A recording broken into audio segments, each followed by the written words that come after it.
The Ugly Lights, Steve Gillow. This work is licensed under the Creative Commons Attribution, Non-Commercial, No Derivatives 3.0 United States license. To view a copy of this license, visit http://creativecommons.org/licenses/by-nc-by-ND-3.0/US or send a letter to Creative Commons, 444 Castro Street, Suite 900, Mountain View, California, 94041, USA.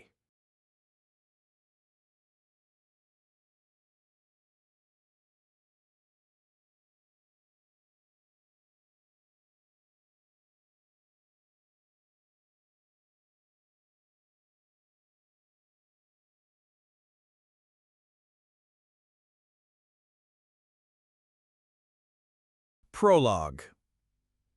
As to what went on between Kitty and the professor, rest assured it wasn't worse than anything else confronted by most any two people, especially considering just how out of practice both of them were. The professor called, and they agreed on a restaurant more or less halfway between both their homes.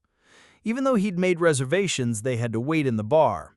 That would have made some people mad, but it had a soothing effect on them.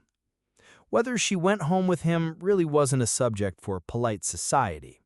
As they didn't frequent polite society, it was a topic for both discussion and speculation at the bunker. Whatever happened, Kitty wasn't run off. She tried her hand at every bunker job that wasn't dancing on any shift that was available. Bartender, barback, waitress, mom, floor manager, even DJ. DJ didn't really work out. The patter didn't sound right coming from her mouth, though the sparse crowd loved it when she did a slow, breathy, lesbian-tinted description. She did these things days mostly, but some nights too, except when the professor came in. Then she was still a dancer. Usually. Eventually, Mom felt comfortable enough with Kitty at the helm that she took a day off here and there. Kitty ran the infrequent all-dancer meetings. She auditioned dancers, and Mom even took a vacation. Kitty felt weird the first time a new girl called her mom, but she supposed it was something she could get used to.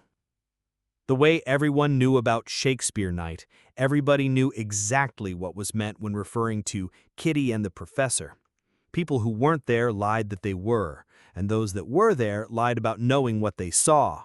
Not big lies, mostly a pas de deux of lips, where exactly his hands were, and a possible orgasm during her massage. Romantics, dancer and patron alike, spoke wistfully of that night. The one-night lust and love were true and real and simultaneous. They spoke of that night because there never quite was a display between she and he like that again.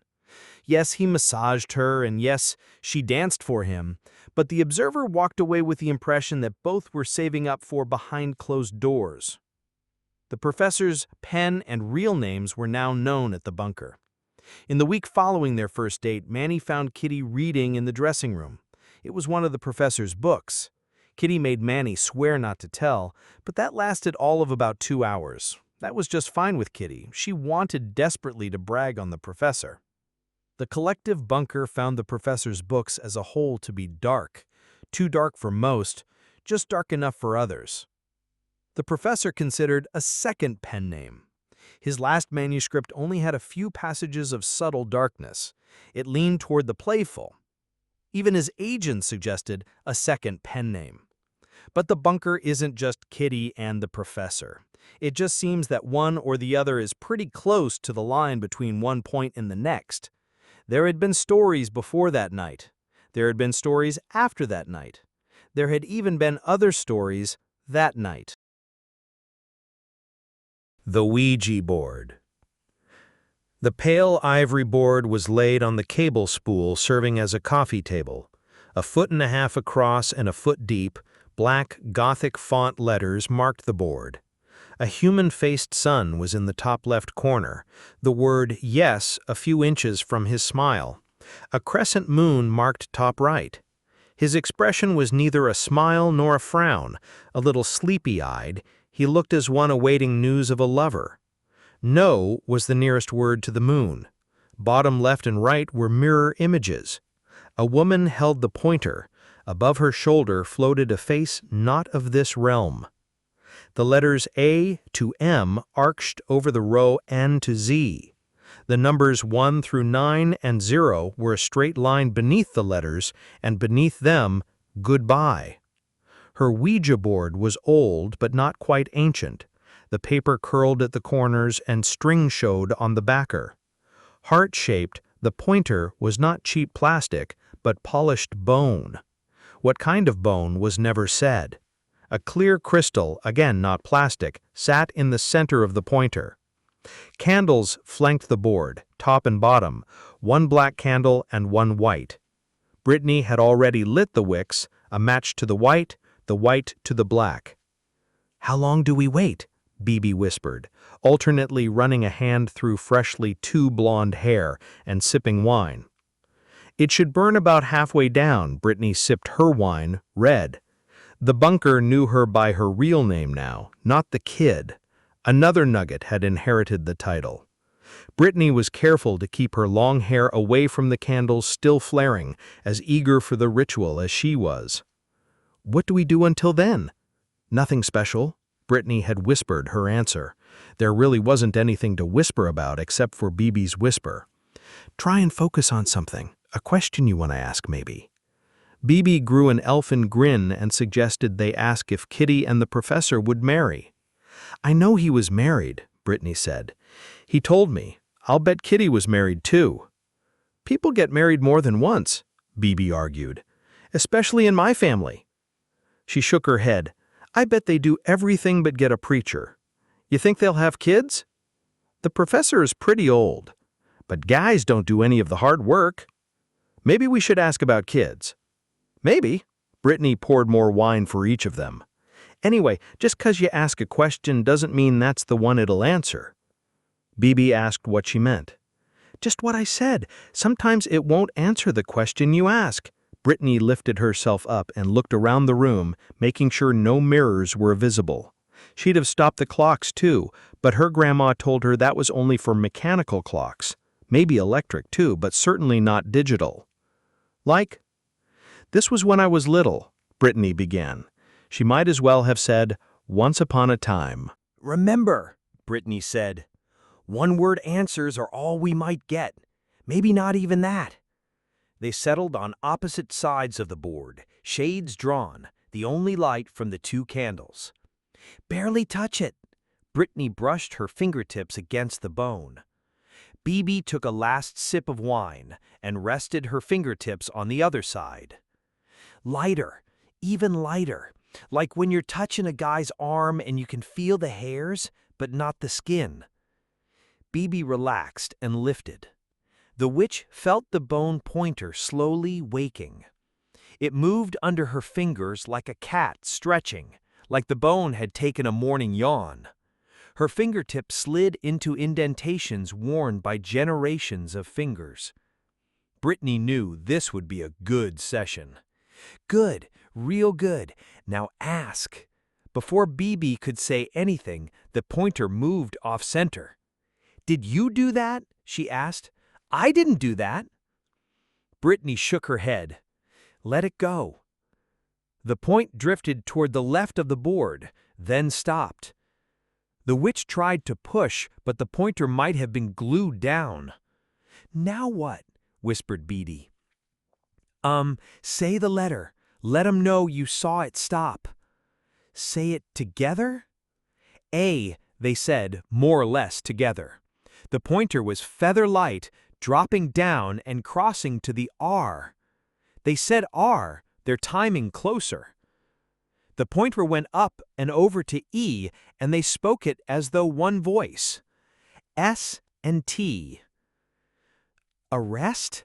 Bibi asked. "Somebody's getting arrest?" "Arrest, like arrested." The pointer scooted toward yes. "I thought arrest was 2 R's, Bibi said and asked at the same time. Brittany shrugged and suggested that the spirits didn't have the energy to spell the same letter twice. Who gets arrested? B. Me? Bibi asked. You? Hush. Brittany let the tip arch to A and back to B. Babe? Babe? Baby? The pointer slid toward yes. Who? They both asked. It spelled L-O-V, but it stopped moving when Bibi tried to point it toward E. Apparently the pointer took offense and wouldn't be moved. Bibi apologized after Brittany suggested she should. When they said love, it not only pointed toward yes, but edged forward until yes was magnified by the crystal. It must be Kitty and the professor. Yes became smaller, and the pointed end wasn't really on the word, but the bulk of the pointer was. Brittany didn't have time to figure it out before the pointer moved again. D, spelled the pointer. Don the bartender? The jiggled like it might head for yes, but it made a small arch to E. Not Don, Bibi said. Destiny? There's a dancer named Destiny, right? Brittany hushed her. The pointer went to A, then T, and H. They spelled it out in their heads, looked at each other, and whispered, Death? The pointer went to yes, one of its feet tapping like chattering teeth. The professor? It shot to no. Kitty? The same. Dawn? The pointer couldn't be moved. Bibi? The witch asked. It vibrated under their fingertips, but only swung far enough that the tip stayed on no. Me? It remained on no as though anchored. I'm not moving it, Bibi stated. Neither am I. The candles flickered, and they both jumped. The pointer spelled death again, quicker and with more certainty, not even waiting for the two to confirm the letters. Who? The witch asked. C-A-R... Carrie? Do we know anybody named Carrie? Carly? The pointer answered no, then spelled car and death. A car crash? Yes. An accident? They asked. The pointer left yes, but didn't settle on no. It drifted in the void on the board. Brittany thought the pointer warming under her fingers. Who? She asked again. Car and death, it spelled. Quick, insistent. Who? The witch demanded. The message repeated, faster and faster, like a 4-year-old spelling the two words he knew. The black candle went out, but the pointer continued. Car and death, death and car, death, death, death, car. The words repeated over and over, faster and faster. 10 times, 20, so fast their eyes followed a half-second behind their fingers. Stop it, Bibi whispered. But it didn't. Brittany felt something too. She tried to stop the pointer, but didn't have enough strength. Her fingers and hands hurt at the effort. Then her forearms too, burning, the muscles overworked. Stop it, Bibi asked. Her breath must have blown out the other candle. Even in the dark they could follow the pointer, but the movement was mechanical, like a string caught in a loom, looping in a pattern. Stop it, Bibi pleaded. It was moving faster, if that was possible. Stop, she cried. But on it went, too fast to follow, too fast for human hands to guide. Brittany felt the burning worse. Stop it, the witch commanded. It whistled past her head, not that she saw it, only the comet tail it left behind. Brittany was shivering. She could only hear the crying after her teeth stopped chattering. Brittany dragged herself away from the board, her legs numb, like she'd been sitting for hours, like they'd been packed in ice. Her hands pawed at the wall, searching for the light switch. She couldn't feel her fingers either. The ceiling light stunned her. Bibi had her hands wrapped around her legs, her nose was tucked between her knees, and her eyes were squeezed shut. She was rocking, consciously or not. As she crawled across the efficiency, the feeling started coming back into her hands. Pins and needles, at least. Bibi's forehead was hot to her touch. Brittany huddled against her, as much for warmth as for comfort. "It's okay," she whispered. "Shh, it's okay." But Bibi didn't stop crying, not right away. They remained huddled until sunrise, fearing dreams of bloody car crashes and horrible death. In the light of day, Brittany found the pointer behind the sleeper sofa. It had punched a small hole through the drywall. She swore there was a scorch mark. The parking lot. The bag over her shoulders shifted when Kitty waved at the pack of kids milling around the parking lot. Not that all of them were kids. A couple were guys older than Kitty, but not quite as old as the professor. From what she could gather, there were several discussions involving a decision between going to IHOP and which one, going to Denny's, and trying to figure out which one was closer, or going back to somebody's house. One of the girls wanted to play pool, and one of the older guys said he had a pool table. Kitty didn't wait around for them to make a decision, but she held up when Skates broke from the group. Even after a full shift, she jogged with long strides that didn't seem to touch so much as float an inch above the concrete. "What do you need, honey?" Kitty had danced from 6 until 10 and mommed after that. It showed. Skates wondered if Kitty knew when the professor was coming by. She'd asked because he didn't come to the bunker near as much now that he and Kitty were seeing each other. "I guess he doesn't." It sounded like Kitty was apologizing. "But I'm staying at his house tonight. I can give him a message." Skates shrugged her shoulders and lowered her eyes. She wanted to talk to him about something. "I can ask him to call you, or you can call him. I can give you his number." "I already got it." She shook her head. "It's not a big deal. It can wait." Kitty asked if Skates was sure she'd be glad to give him a message. No, but she was biting her bottom lip. "You're sure? You can follow me home. I don't think he'd mind. I know he's awake. I woke him up when I called. He's not going to go back to sleep until I'm ready to." Skates looked like she was thinking about it. "I can't. I gotta be in Mineral Wells by 6. My boy's been staying with Grandma for a couple days. Mine's with Nana tonight, too. I called her before I called him. The professor told me he wouldn't mind if I left her with him sometimes. He's so sweet."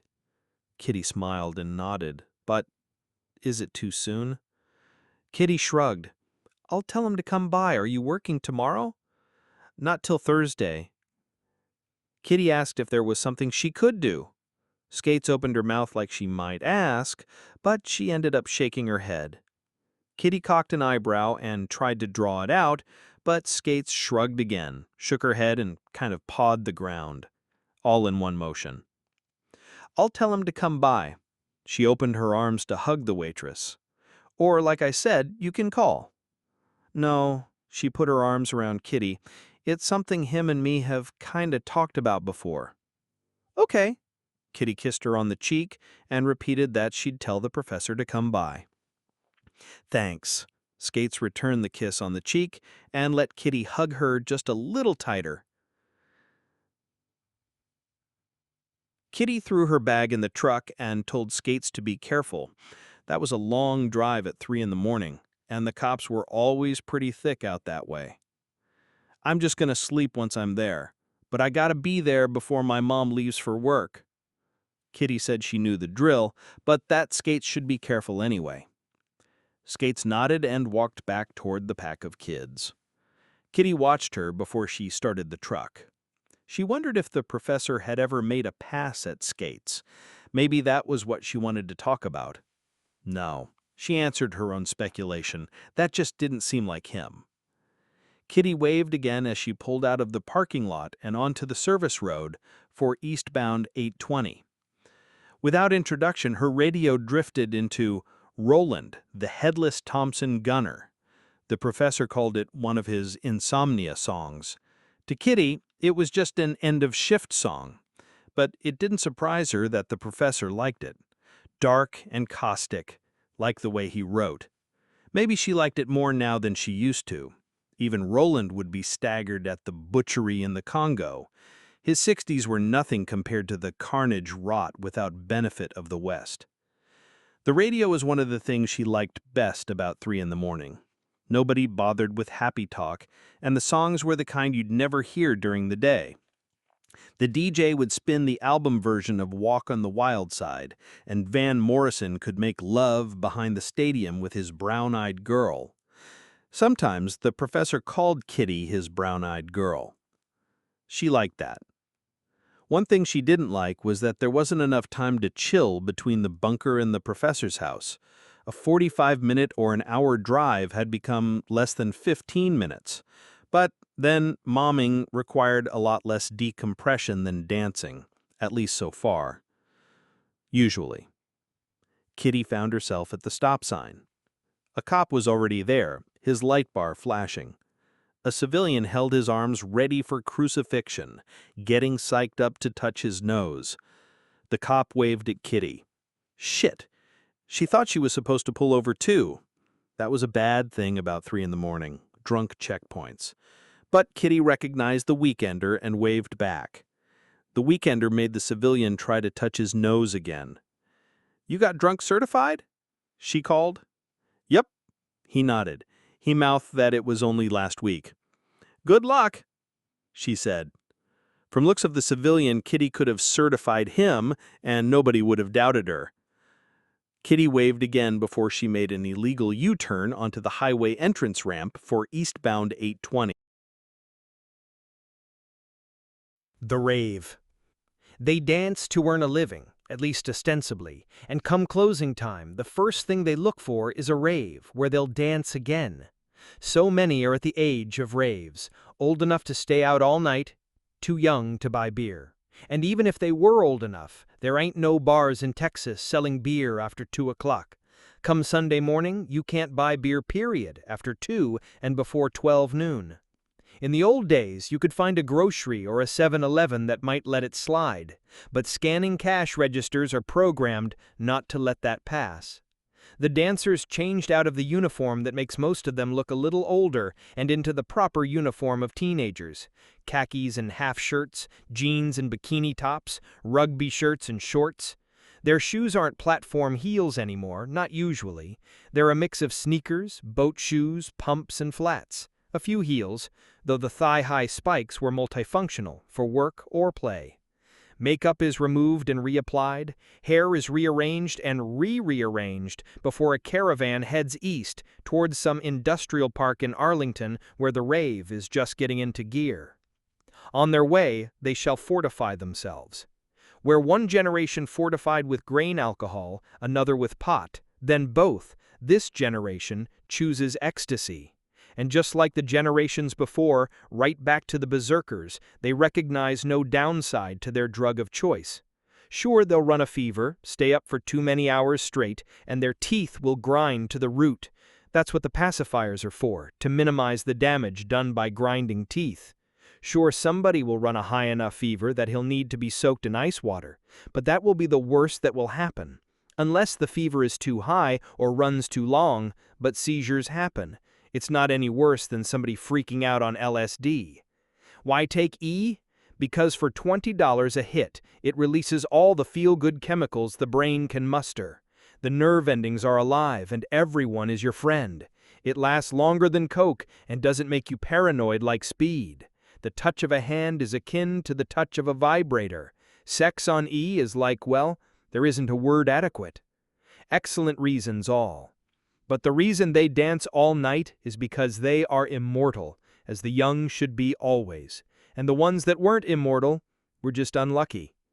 The girls break out the Siloam sticks that have become emblematic of the rave, a dancing light show in the hand of a whirling dervish. Some even carry small ones in their mouths, something for their tongues to play with and to flash while they stave off side effects.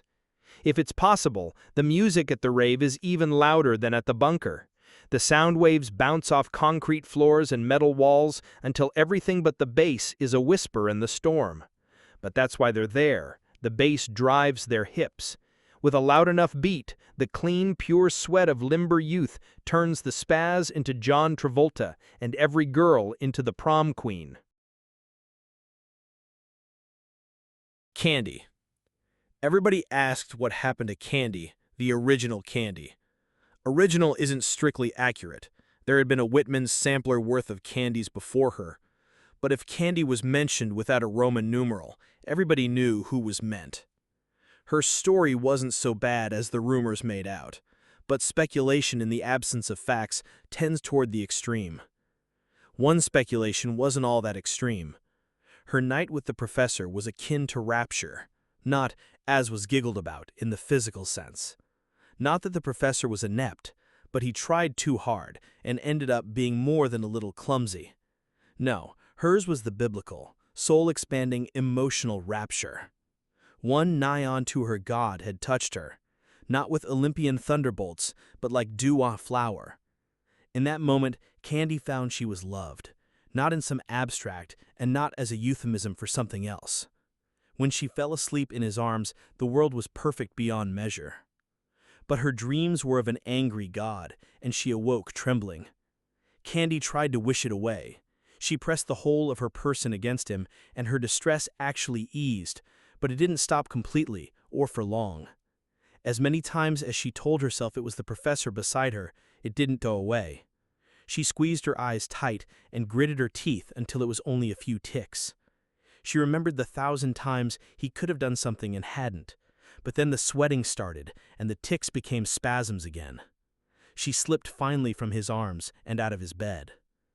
Candy closed the bathroom door, resting her forehead against the jamb. Maybe, she thought, it was just the DTs. But she didn't really think so, though she'd been drinking a lot less. Flu, maybe it was the flu. She touched her hand to her cheek, but there was no fever. She went to the bathroom and decided it couldn't be the flu. Candy washed up, even splashed water on her face. It seemed to help right up until she started to crawl back into bed. Candy dressed in the dark, pulling clothes from her bag. Paper wasn't hard to find. There were notepads everywhere, some blank, most with a mix of doodles and cryptic phrasings she wouldn't recognize until much later.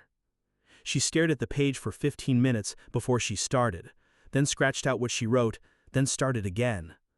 All she ended up with was, "I have to leave." Candy took enough cash to leave town. She counted the 20s 3 times before she wrote on the back of the note that she owed him $200. Candy wanted to kiss him goodbye. She thought she owed him that.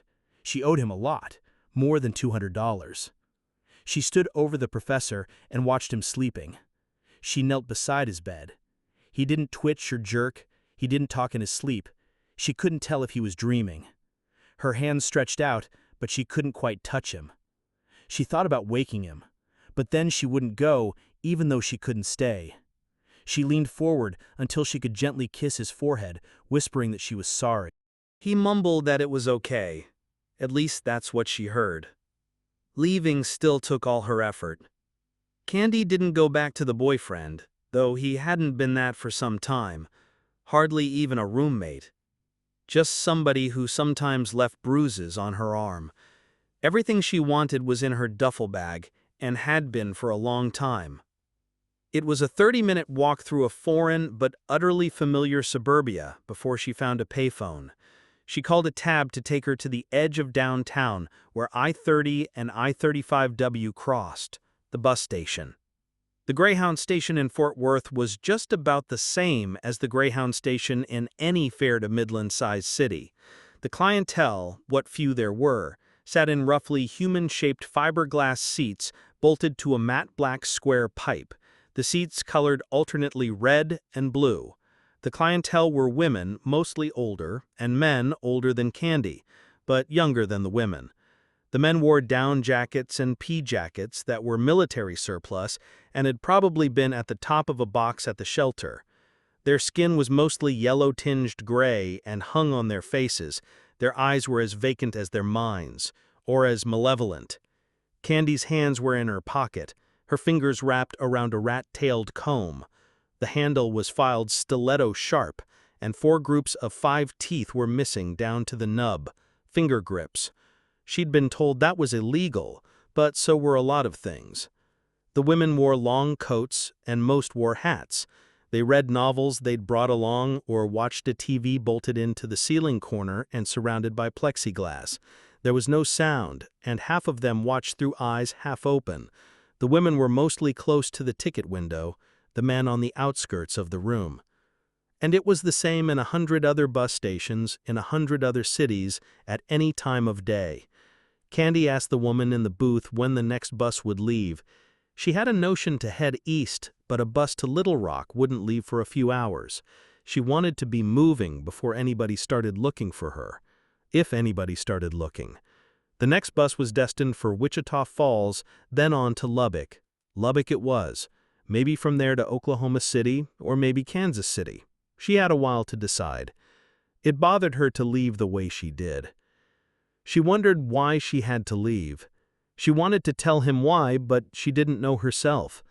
She thought about that standing in front of the candy machine, deciding whether a Twix or animal crackers would go better with her Dr. Pepper. She thought about it while she was waiting to board the bus. She thought about it for that fractional moment when she was stepping on board, in the moment when she almost turned back. She wondered what she would do if she saw him standing there, like at the end of a movie. Casablanca. She knew that was his favorite movie. She had never known anybody's favorite movie. And she thought about that across the unending sameness of the West Texas plain. Dinner.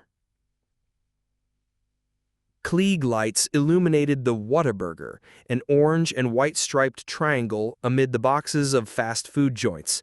She would have preferred a couple of bean burritos, but Kitty wasn't in the mood for 7-Eleven burritos, and she hoped to God she never would be. She pulled her truck into the drive-thru and waited for a sleepy voice to welcome her and could he take her order.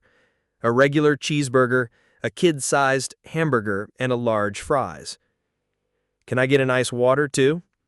"Sure," the disembodied voice said. "$3.79, please pull up to the window." She turned the radio up again and cycled through the presets, recognizing songs she didn't like, but not recognizing any she did. That was the bad thing about 3 o'clock in the morning radio. Blocks of the same artist, invariably ones she didn't care for. But it wasn't much farther to the professor's house. She still expected the noted author to live anywhere but a tract home in the burbs. The noted author should live in a loft apartment downtown or a largish Victorian within walking distance of the university. At least, that's what she thought. He couldn't explain his reality enough times for Kitty to believe that the F&J was not beneath him, or that he didn't need extra security to ward off the fans that must still hound him. She snuck a few fries out of the bag while she drove the winding back streets to his house. Kitty grabbed his newspaper off the lawn, and his dog met her at the door. She hadn't had the chance to enter the passcode on the alarm pad. "Go wake him up," she told the dog, while the green light flashed, counting down to the klaxon. "I'm already awake." He kissed her and punched in the code. Just as well, the dog wasn't going to leave the Whataburger bag. The professor hadn't buttoned his shirt, but he'd knotted the tie on his sweatpants. He wore his glasses, and she still wasn't used to that. He turned the hall light off and led Kitty toward a kitchen lit by a candle stuck in a sangria bottle. "Would you like a drink?" He held her chair at the bar. She shook her head, then asked if he had any Fresca left. He served her and poured the rest into a tumbler, along with 2 fingers of Stoli. "I only got a regular and a kid burger, but I'm not very hungry." He asked if he could cut the big burger in half, or would they have to eat it from opposite ends until their lips met in the middle. "Are you making fun of me?" He shrugged while he used a bread knife to split the burger. He was splitting the kid burger into chunks he tossed to the dog, making her do tricks for the treats. "I'd only give her the meat." He was trying to get the dog to roll over while he told Kitty his dog liked the bun as much as the burger. The dog sat, then begged, then spoke, then held out a paw, then did the same tricks again, oblivious to what trick the professor intended. He put Kitty's half on a plate and next to it the mayo jar and a knife. She slathered the bun and the professor shivered, but that might have been the vodka.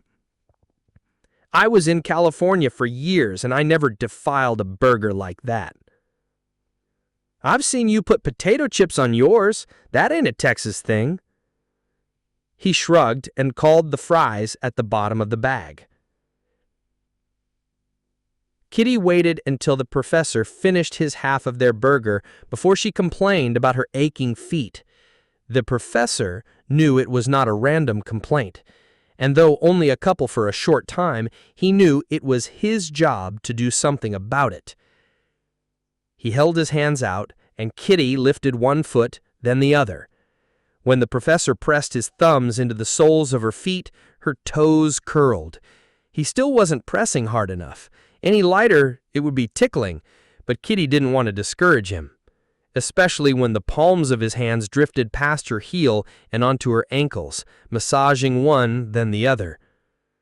Between dinner, a foot massage, and some minor bunker gossip, it was more or less 4 before they'd migrated to the bedroom. The professor laid on the bed and took off his glasses. Kitty went to the shower, not bothering to close the bathroom door. She expected to return and find the professor asleep and snoring, but he was waiting in the doorway, and the sangria bottle had followed him from the kitchen to the nightstand. He wrapped her in an overlarge towel. Technically, his hands were drying her skin with the terry cloth. In actuality, he was fondling her.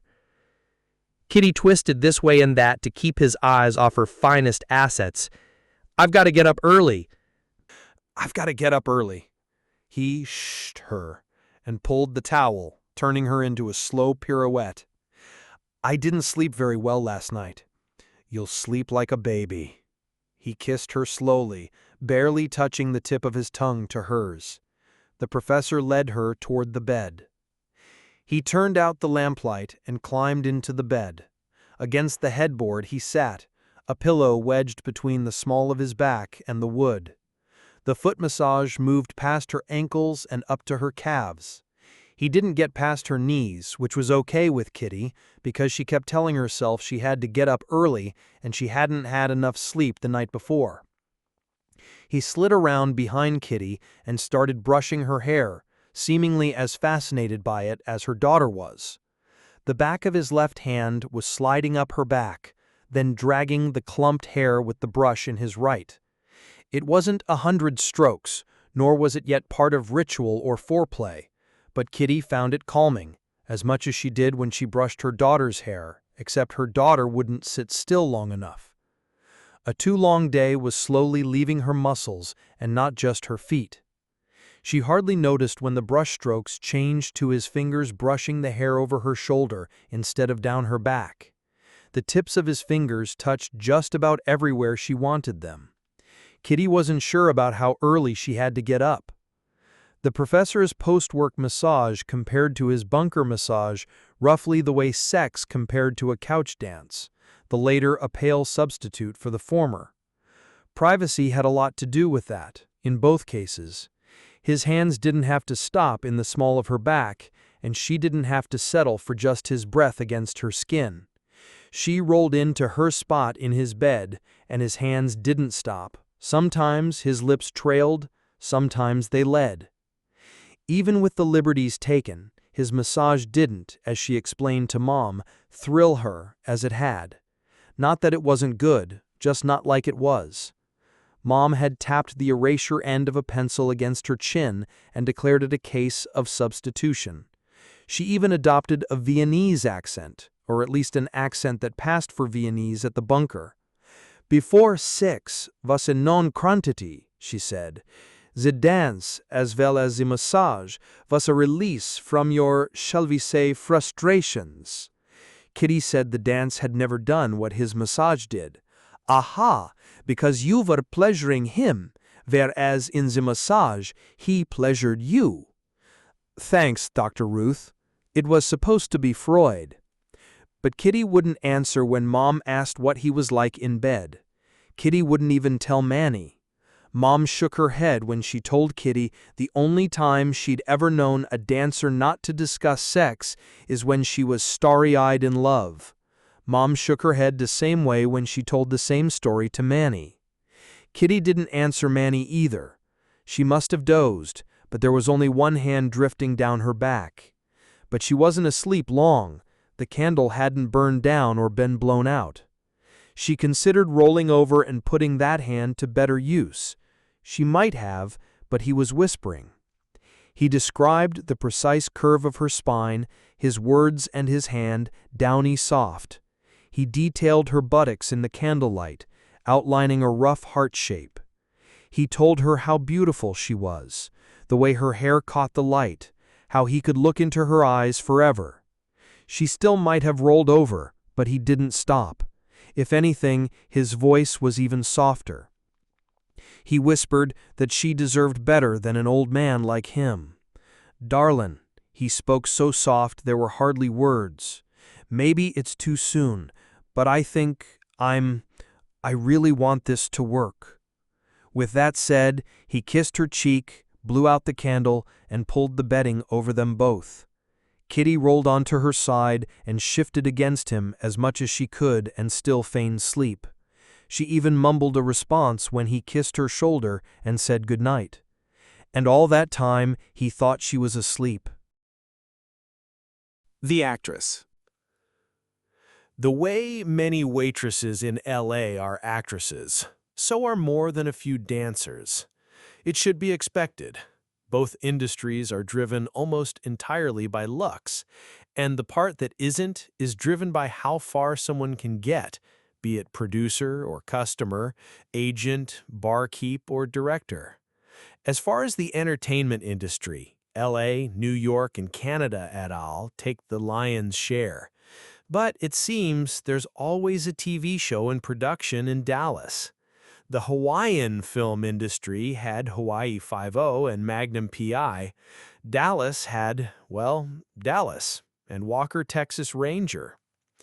Outside the limited shoots for broadcast TV, the bulk of the work is videos that will never see light outside of a corporate training VCR. But even these need actors and actresses. And though Dallas doesn't give much of a hoot about unions, the entertainment industry does.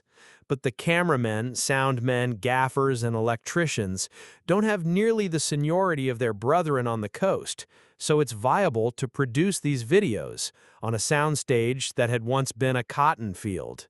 The old-timers would like to think it had been a cattle ranch, but the black clay was for raising cotton, not beef. As far as the actresses go, the bunker is not unique. There are plenty of actresses in Dallas topless bars. They tend to play strippers in heavy metal videos, Pantera mostly. On the north side of Fort Worth, the bunker lies far enough from the strip clubs in Dallas, but close enough to the sound stages in Irving that a dancer can consider herself a serious actress. It helps that she's less likely to see too many customers on the set. The actresses tend toward boob jobs that look fantastic under a cocktail dress or in a bikini, but somehow don't translate well when free of constraint. Their hair is overly made up and their costumes too elaborate for a small bar like the bunker. As dancers, they tend toward regulars willing to part with substantial sums. 3 couch dances in every hour or so is the price of their company. Actresses tend to drink less than dancers, but when they drink, it tends toward the scotch and soda end of the scale, or perhaps overpriced champagne if the patron was willing. Ryan was the bunker's actress in residence. Her costumes tended towards sequins and red. Deep, almost blood reds better drowned a mild tan while accentuating her collagen lips. Dark brown hair was parted on the right, the better to fall down her face, revealing only a single ice blue contacted eye, and again those lips. Her cheekbones had been augmented after her breasts. All the adjustments, including her nose, came after the breasts. Her C's creeping toward D's had paid for the other plastic surgeries.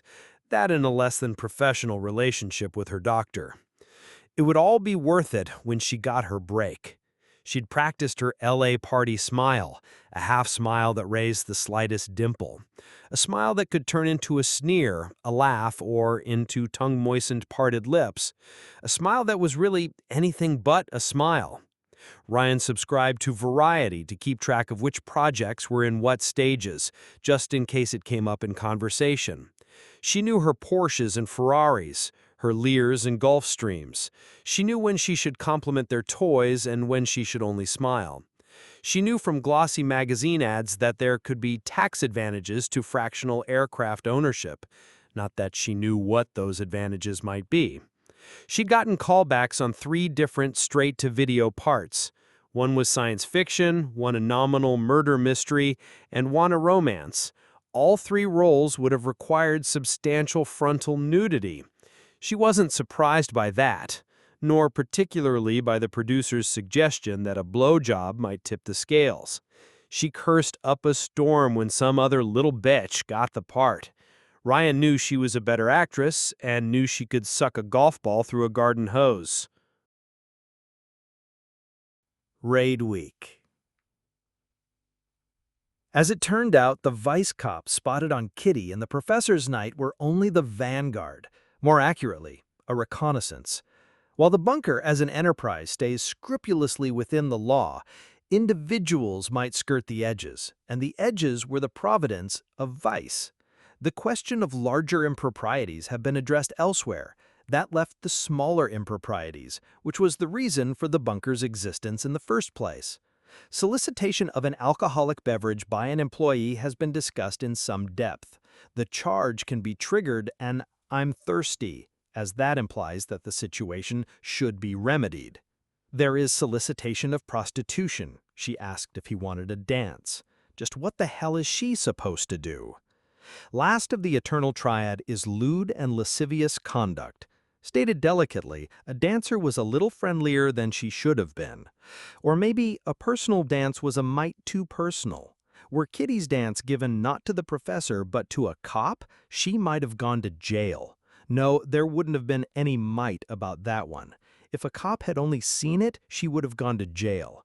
Hell, if a cop had heard about it, she would have gone to jail.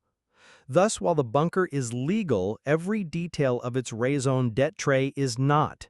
But what would the legal system be without irony? The professor and Kitty were on their first date the night of the first raid. 2 were nabbed because they were thirsty. 2 more could have been picked up, but they were able to hide whatever distinguishing characteristics made up their description, probably their tattoos and piercings.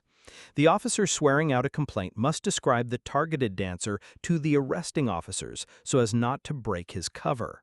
One of the twins was picked up 2 nights later, the one time she had requested not a commission drink but a real drink, and it was a cop. There were more than a few chuckles about that, knife-edged laughs that didn't quite come out and say she'd received her comeuppance. Raids at the bunker are now strictly by the book. That hadn't always been the case. Years before, one of the dancers didn't reach the Tarrant County Jail until several hours after the others. It was so obvious that the sheriff's lieutenant wouldn't accept her. He put her in his own car and took her lights and sirens to JPS Hospital. He suggested she file a lawsuit naming the officers, their sergeant, the PD, the city, the bunker, and the owners of the bunker. He even went so far as to impound their cruiser, but it had already been pressure-washed inside and out.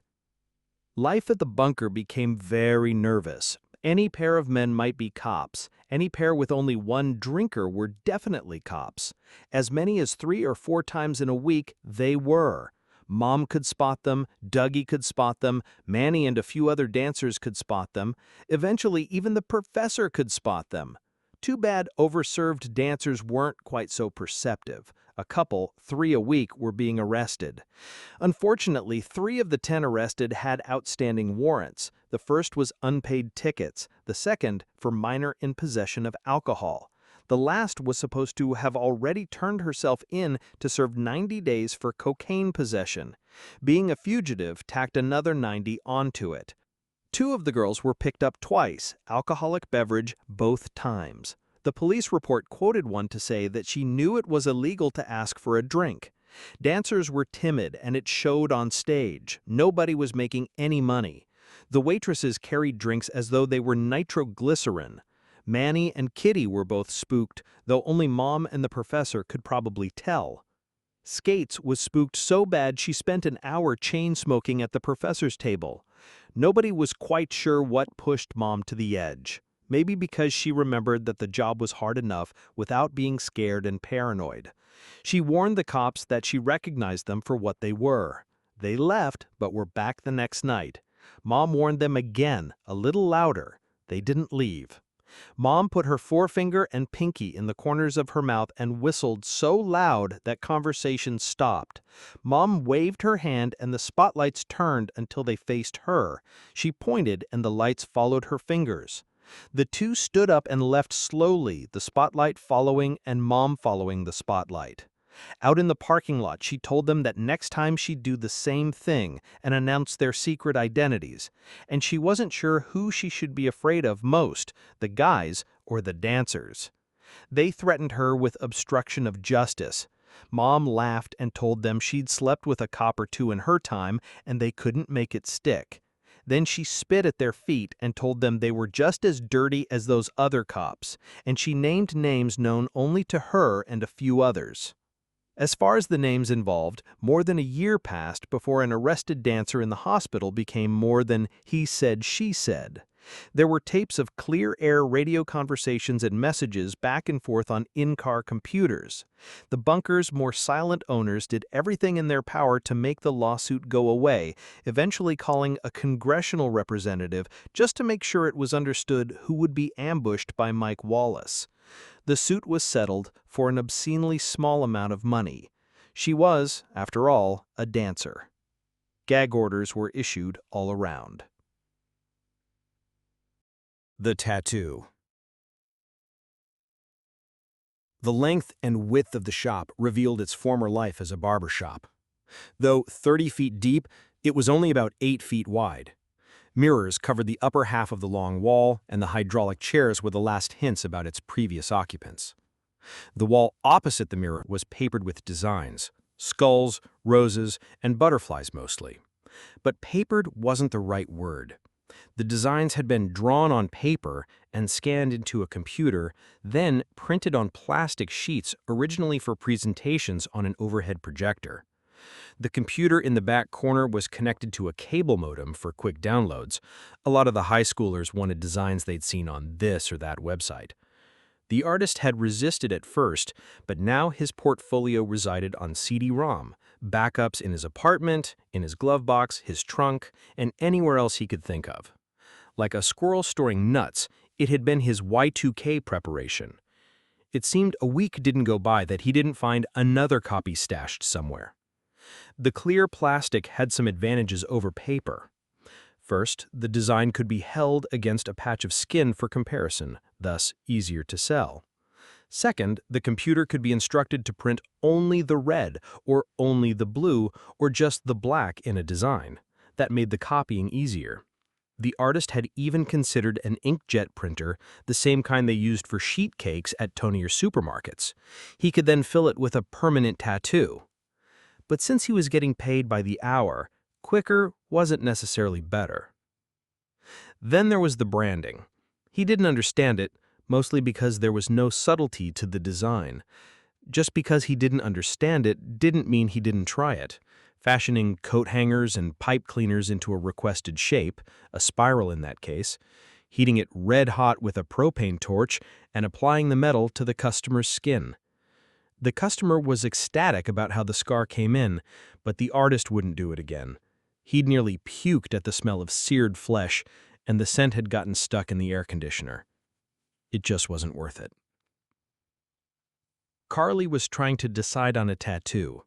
There were roses the sides red, but not many. Some in bloom, some just buds, some with wilted petals, some without thorns, but most with. More than a few had a drop of blood dangling from a thorn, perhaps an unsubtle metaphor of love. Butterflies sometimes alight on roses, some on vines, some on skulls. Some had butterfly wings attached to naked female forms, some with antennae, some without, like fairies of a bygone age. Only a few were shot from above, wings spread as though part of a collection. Most had wings partly raised, flitting from one flower to the next. A few eagles were posed approximately the same way, but with talons grasping and beaks wide. The skulls, that was where the color and artistry laid.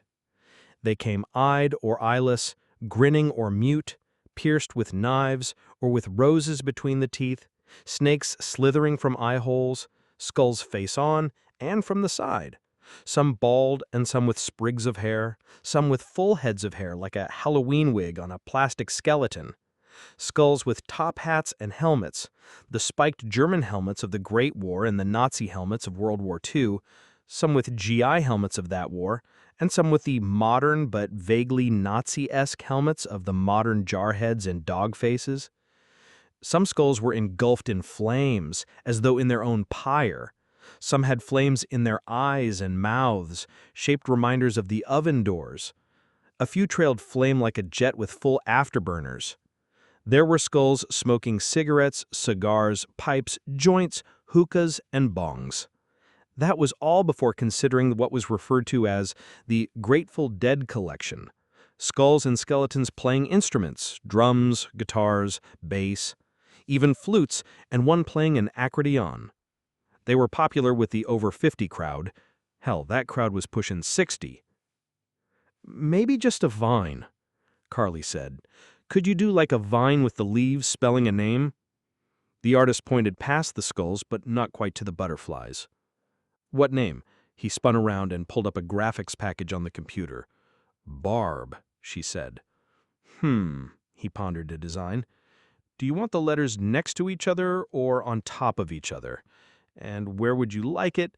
One or the other will look better depending on where you want it. I was thinking shoulder, so it would show. The big B isn't going to look right with leaves," he was talking to himself. "Could do it with a butterfly. Or a sprite. I could do a small sprite. Yeah, a sprite sheltering under a rose." Carly didn't know what a sprite was, but the artist seemed excited. He sketched his inspiration with charcoal pencil. Carly would have called the inch-and-a-half-tall butterfly-winged girl a fairy, not a sprite. Her wings formed the capital B, two curled leaves made up the A leaf and a thorn were the R, and a circled leaf for the lowercase b, another leaf just edging off the rose step formed the straight line. A rose bud hung over the fairy, not like an umbrella, more like a street awning. "Wow," she said. "I won't need a very dark green. I could even put veins on the leaves," he smiled to himself. "Is Barb a blonde, brunette? I can make the sprite's hair the same color. A redhead. Please tell me she's a redhead.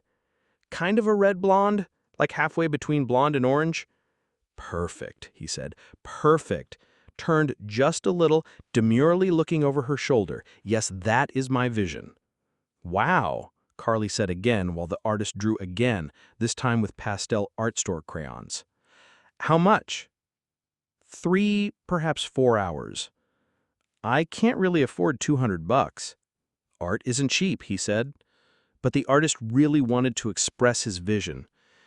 2 hours and the other 2 hours are free. Carly nodded. "Very well." He stroked his chin in the way of artists and beatniks. "First the sprite, about an hour. Let that heal, and next week I'll add the rose and the letters. If you wish to take anything for the pain, do not tell me. Do not let me see it." He turned his back and waited. "I'll be turning around now." Carly asked for water. The artist pointed toward the cooler. "We probably have a little time before you're ready," he said while she swallowed 2 paper cupfuls. "I think I've seen you at the bunker." He motioned for her to sit and relax. Mixed candies.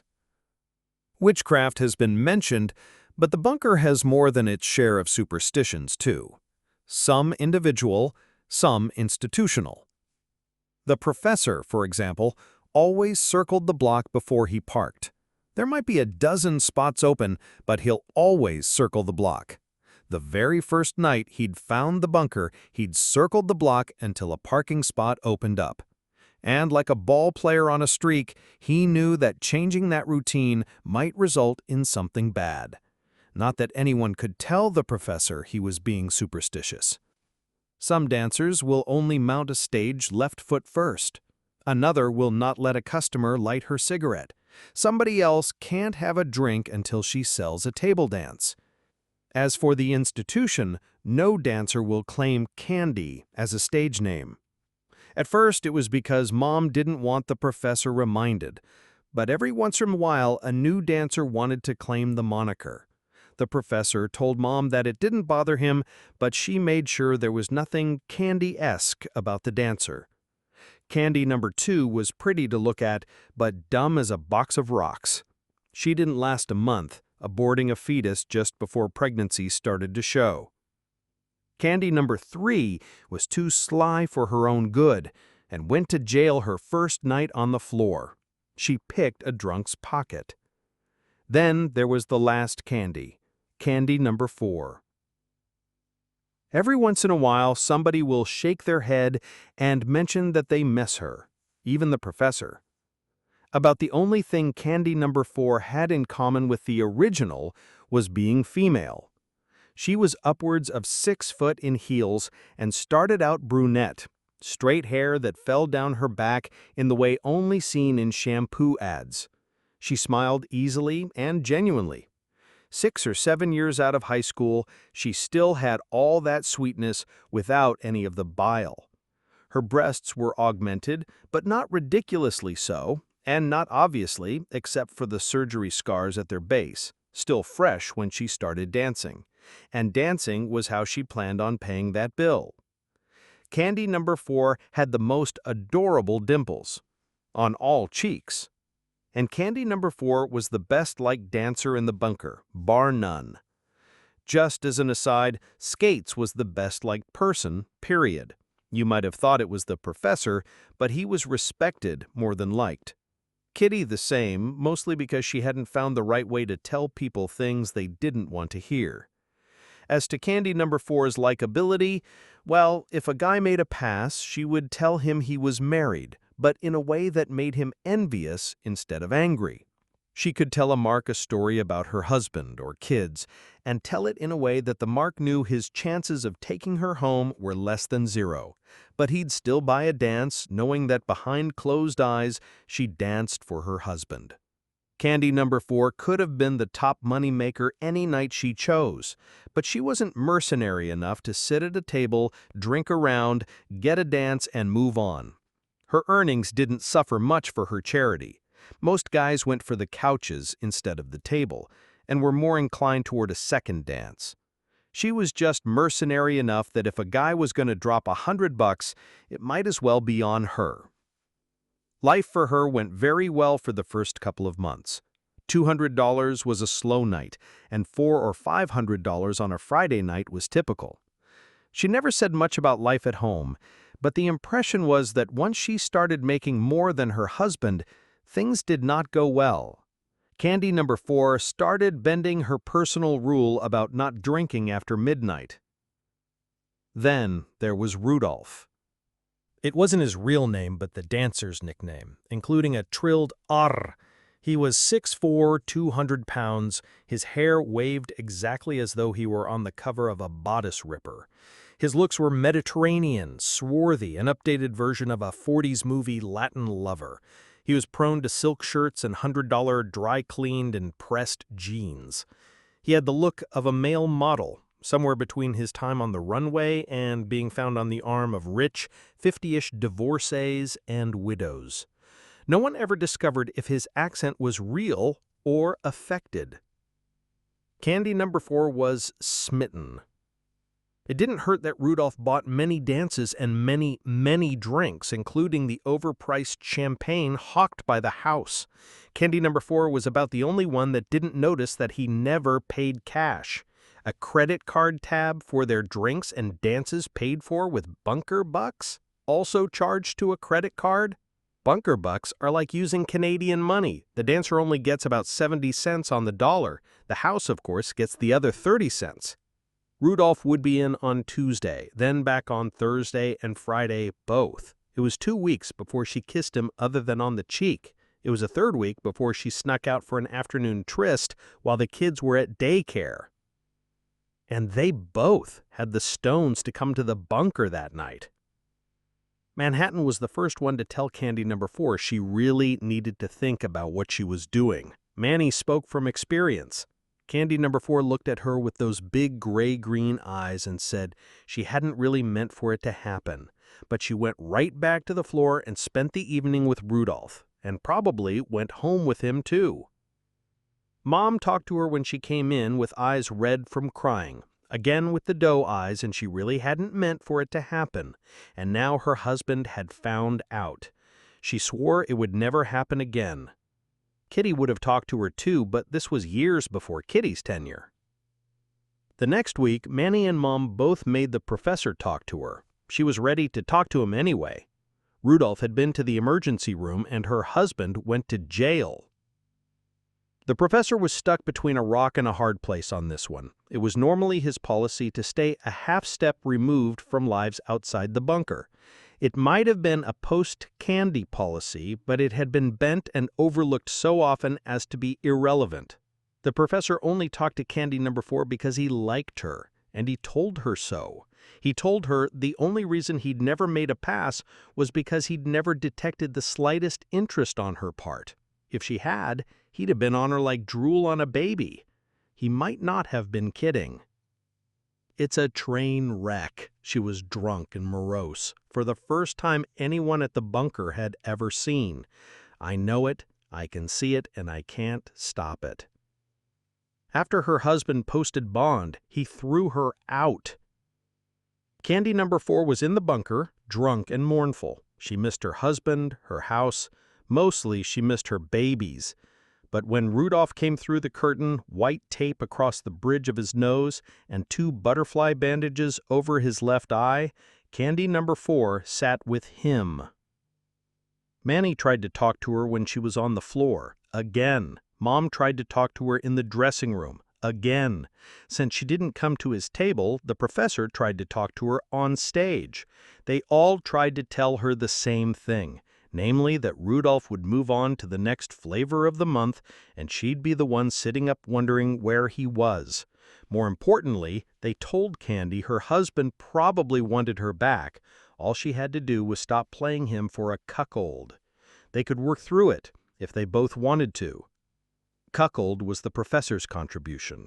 Candy number 4 told each of them that she didn't know what to do. But Rudolph was waiting for her at closing time, and she didn't come back. When things were slow, Candy number 4 was sometimes discussed. Manny blamed the money thrown around the bunker. Mom blamed dancing in general. They couldn't drag an opinion out of the professor. But when the story was relayed to Kitty, she blamed Candy and her husband. The cracks were already there. Money and dancing just wedged him open. If it wasn't them, it would have been something else. Trust me, I know of what I speak. Manny and Mom looked at the professor. He shook his head vigorously and said, if even he knew what she was talking about, he sure as hell wouldn't say it. See? Kitty nuzzled his neck. A crack averted. The shop. It took one purchase. After that, Mom was inundated with catalogs. Lingerie catalogs, dancewear catalogs, shoes, leathers, latex, and vinyl. That put her name on all kinds of mailing lists. So many that on a whim, Mom used different middle initials to follow the sale of her name. Her lingerie name was sold to a few adult video sellers. The dancewear name went to some hardcore video sellers and purveyors of what had been marital aids, but were now adult toys. Strangely, it wasn't the leather, latex, and vinyl name that led to the raunchiest stuff. That was sold to specialists in mild S&M. It was the shoes that led to the oddest and most vile catalogs, videos, and implements of perversions they hadn't found a name for. And S&M that would have made the Marquis de Sade puke. More mailings were delivered to the bunker every few days. Mom thumbed through the catalogs. sometimes folding over a page corner because she thought someone would look particularly cute in that outfit. She'd started to let Kitty thumb through them too. Kitty could only shake her head at the prices the dancers paid compared to the catalog price. "The big boss takes a cut out of that too," Mom said with a shrug, "and I've got to eat some of them too." Kitty turned the catalog around and pointed at a sheer white dressing gown fringed with feathers. "I know you sold this for $75. It ain't but 25 in here." "You're right, but I sold it on credit. Who else would give most of 'em credit? And if they're gonna get drunk and throw money around, they might as well throw it at me." Kitty said it was the poor schlubs on the floor paying for it anyway. Mom nodded slowly, especially for the girls changing clothes every set. But Mom didn't buy a lot of outfits through catalogs, mostly because those were for an anniversary night wife dressed up as a French maid. One wearing is all they were good for, so it didn't matter that the fabric was itchy or that the stitching was coming apart before she opened the UPS box. The dancewear catalogs were a little better, but the prices were outrageous. Strangely, dollar for dollar, the leather, latex, and vinyl were her best buys. The outfits she didn't buy through a catalog usually came from a store a mile or two up Jacksboro Highway. It had started years before as a mom-and-pop operation and had catered to what one might call eccentrics. But the world had changed. An outfit the wife or girlfriend wouldn't be caught dead in years before was too tame. The suburban housewives wanted the costumes their husbands saw on dancers, and if they purchased a few battery-operated appliances or a video, good for them. They could even purchase lotions or oils and a video demonstrating their use. The actors in those videos were often the same as the actors in the other videos. Mom was such a good customer for costumes that she would be called when something new came in. That was why she was there that afternoon. While the big boss took a cut, Mom took a cut too. "A lingerie show." The shop franchisee put his cigar butt in the ashtray on the corner of his desk. "You and a bunch of drooling sons of bitches too cheap or too henpecked to spend a night at the bunker?" "That is not what I mean." He picked up the cigar butt again, as much for its prop value as for any nicotine. Mom asked him exactly what the hell he meant. "Like a Tupperware party. Do they still do those?" He leaned across his desk and looked left and right as though it were a conspiracy. "But for lingerie. You could be like the hostess, a few of your girls, different shapes and sizes so that everybody sees somebody they think they're like." Mom was skeptical, but intrigued. "What's in it for my girls?" He smiled like he'd just seen a fishing bobber move. "A couple free outfits. I can't take 'em back if they're worn. Buy 'em wholesale, write 'em off at retail. Cost of doing business." "At the bunker?" "A before lunch thing. Cheap Bloody Marys, some noshes, Oprah on the big screen for all I care." "My boss'll want a cut." 10%, he suggested. "Ladies only lingerie brunch. Big sign out front. You call me with the orders and I'll throw 'em in the van and be out there before noon." Mom thought about it. "Gonna need door prizes, day spas, makeovers, stuff like that?" "That's the kind of thinking I like to hear," he said. "I could put it in the weekly. I'm already doing a quarter page, a couple weeks' notice, and I can bump it to half a page." "I'd need a couple weeks' notice to let the regulars know it was going to be ladies only for a couple hours, a couple girls behind the bar." "That's the spirit," the proprietor smiled. "You think about what I can do to help. The ad girl at the weekly can point me toward who'd donate prizes. Who knows, some of those ladies might come down with their husbands some Friday night." "That's probably getting greedy," Mom said, but the thought had crossed her mind. Candy, Part 2. When he woke up without her, the professor wasn't too concerned. To be completely honest, it had been so long since a young lady had spent the night, he didn't immediately remember she was supposed to be there. A few sore muscles reminded him. Since he had the chance to brush his teeth and take a quick shower, he took it. No sense in surprising Candy with eye boogers and morning breath. No sense in bludgeoning her with reality right off the bat. When he found her note, reality slapped him like a 2x4 between the eyes. He tried to call the bunker, but it wouldn't open for another 4 hours. Mom was the only one he thought to call, and once he did reach a door girl at the bunker, it took a fair amount of sweet-talking to convince her to call Mom and have her call him back. But there wasn't anything Mom could tell him. He didn't know if the leaving in Candy's note meant his house, the bunker, his life, the city, or the state. The private detective couldn't give him much more than Candy's driver's license number, and that was only because she'd long before told him her real name. Without credit cards, she didn't leave a trail. 2 weeks later, the professor received a cashier's check for $20 from a check cashing store in Denver. Candy wrote in the remarks that she was okay. The professor didn't cash the check. It was 3 weeks before she sent another, still from Denver, but from a different check cashing store. He assumed that was in case he was staking out the first one. He asked him not to worry. Candy was dancing sometimes, and sometimes she waitressed, skipping from topless bar to bar. Sometimes she clerked the night shift at 7-Eleven. Sometimes she did all three in the same week. Sometimes she was chemically fueled to do it in the same day, especially the days when there wasn't a friendly face or she didn't have enough cash for a cheap motel. But Denver was only a waypoint. The professor almost found her in Colorado Springs. He'd described the tattoos, but what sparked the bartender's memory was how she liked reading Shakespeare. He'd missed her by a week. By then, she was in Phoenix. Going west meant Salt Lake City. The money wasn't there. Going east wasn't much better. She'd decided she was in the mood for some sun. That was about when she gave up dancing, more or less. She tried to write him letters, but it was hard enough for her to write the remarks on his checks. Below where she wrote that she was okay, Candy filled out a tab of what she still owed him. It was less than $100 when one deadly dull afternoon, a dancer looked over her shoulder and suggested that if she liked Shakespeare so much, maybe she should try acting.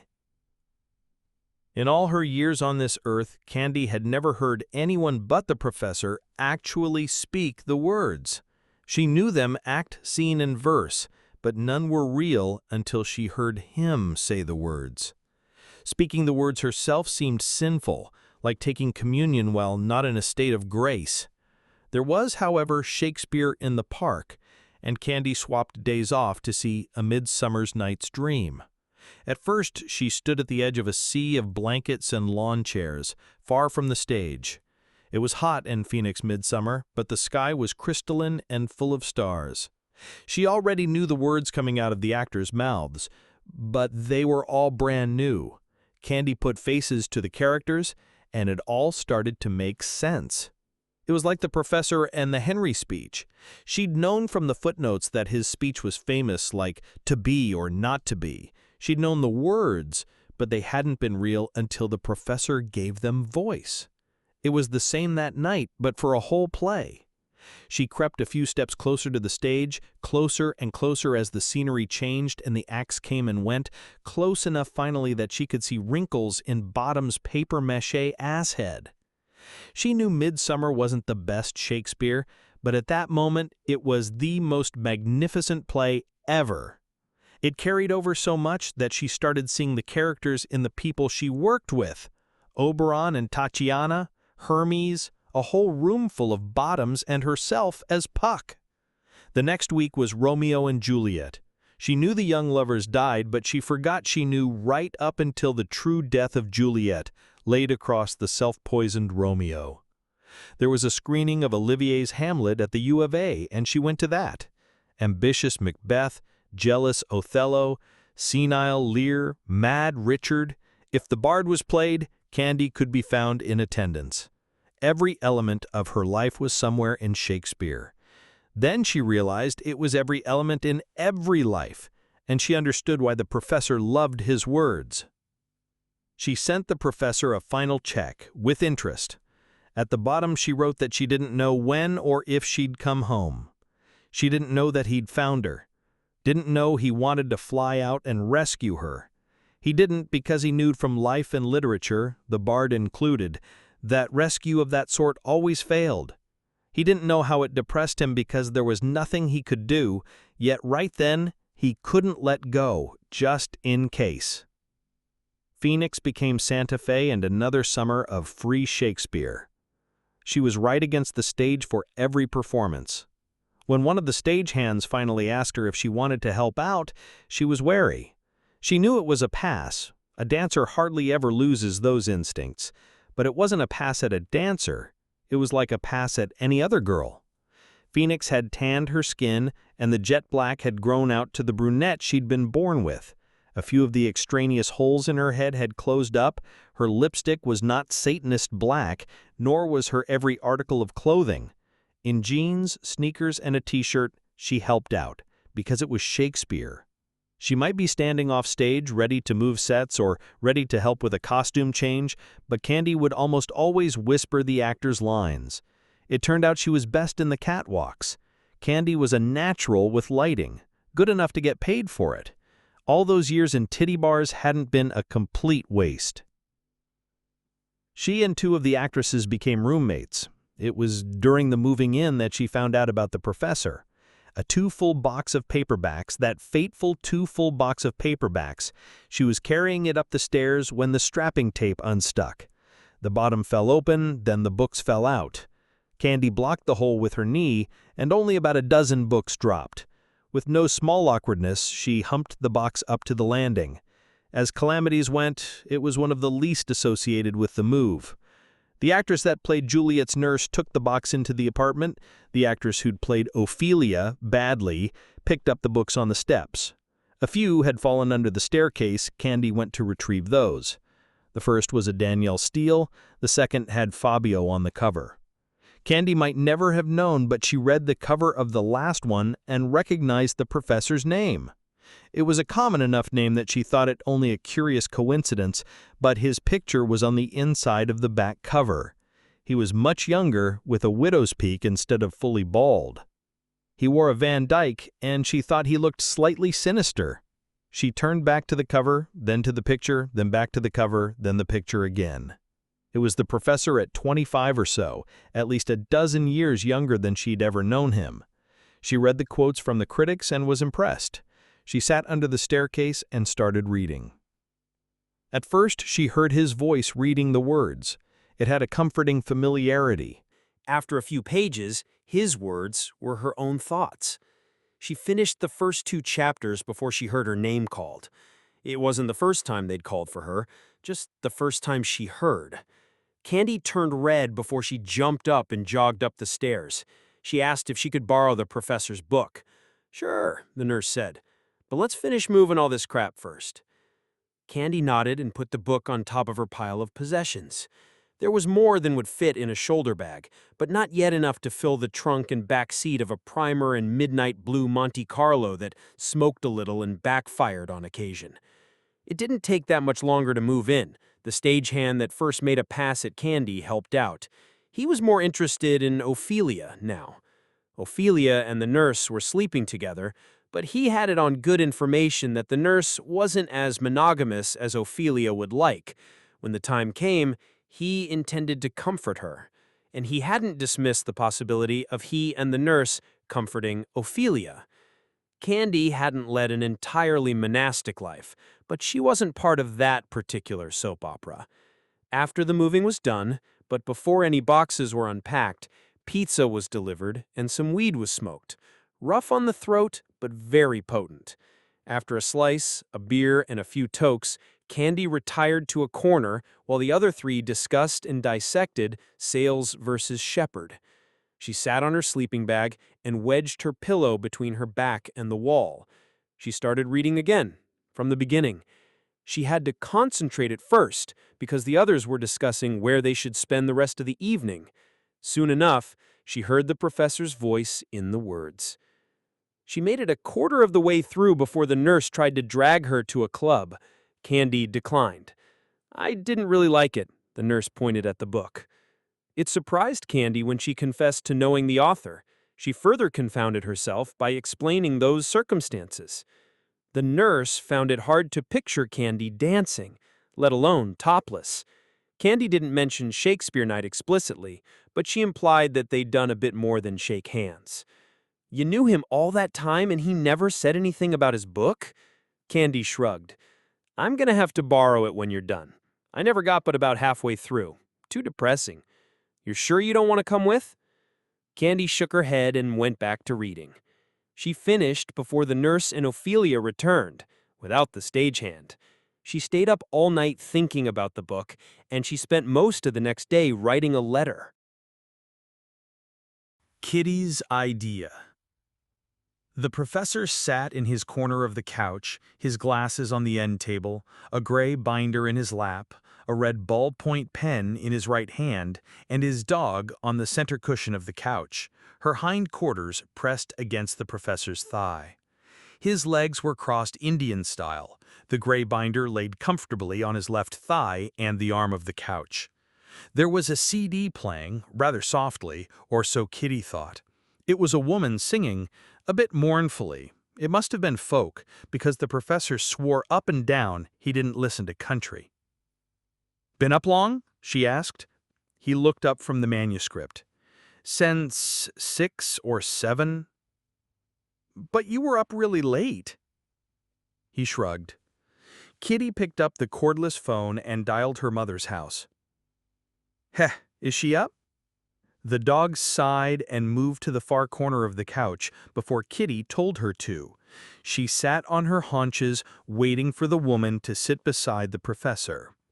She did. "Did you get any sleep before I called?" The dog curled around so her head laid on Kitty's leg. "An hour to 2. I might take a nap after you go to work." "Oh, there are bagels on the counter and the coffee is fresh." "Sort of." "Hey, baby doll, are you minding Nana?" "Uh-huh, and what's she gonna say if I ask her?" "Okay, if you take a good nap, you can stay up until I get home, okay?" "I love you too, darling. Could you give the phone back to Nana?" "Hi, I should be back by about 9. You can let her stay up." "I will. I love you too."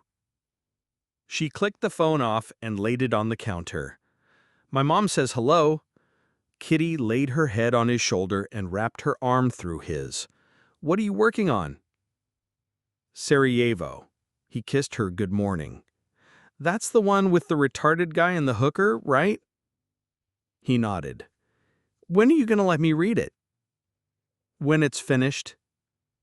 "When's that going to be?" 3 or 4 more drafts, he said. "If I'm lucky." 3 weeks? A month? "Nah, I've got some hack work to do. One of my few friends left in LA asked me to punch up some dialogue in a script. That's probably 2 weeks. And I've got to seen the movie, read the book. Another movie that will probably never see the light of day. Yet I'll get paid just the same." "Oh." Kitty closed her eyes, and she thought she could fall asleep again between the professor and his dog. "You ever thought about the bunker for a story? I know people were always telling you stories. I'll bet you could write a book about the bunker."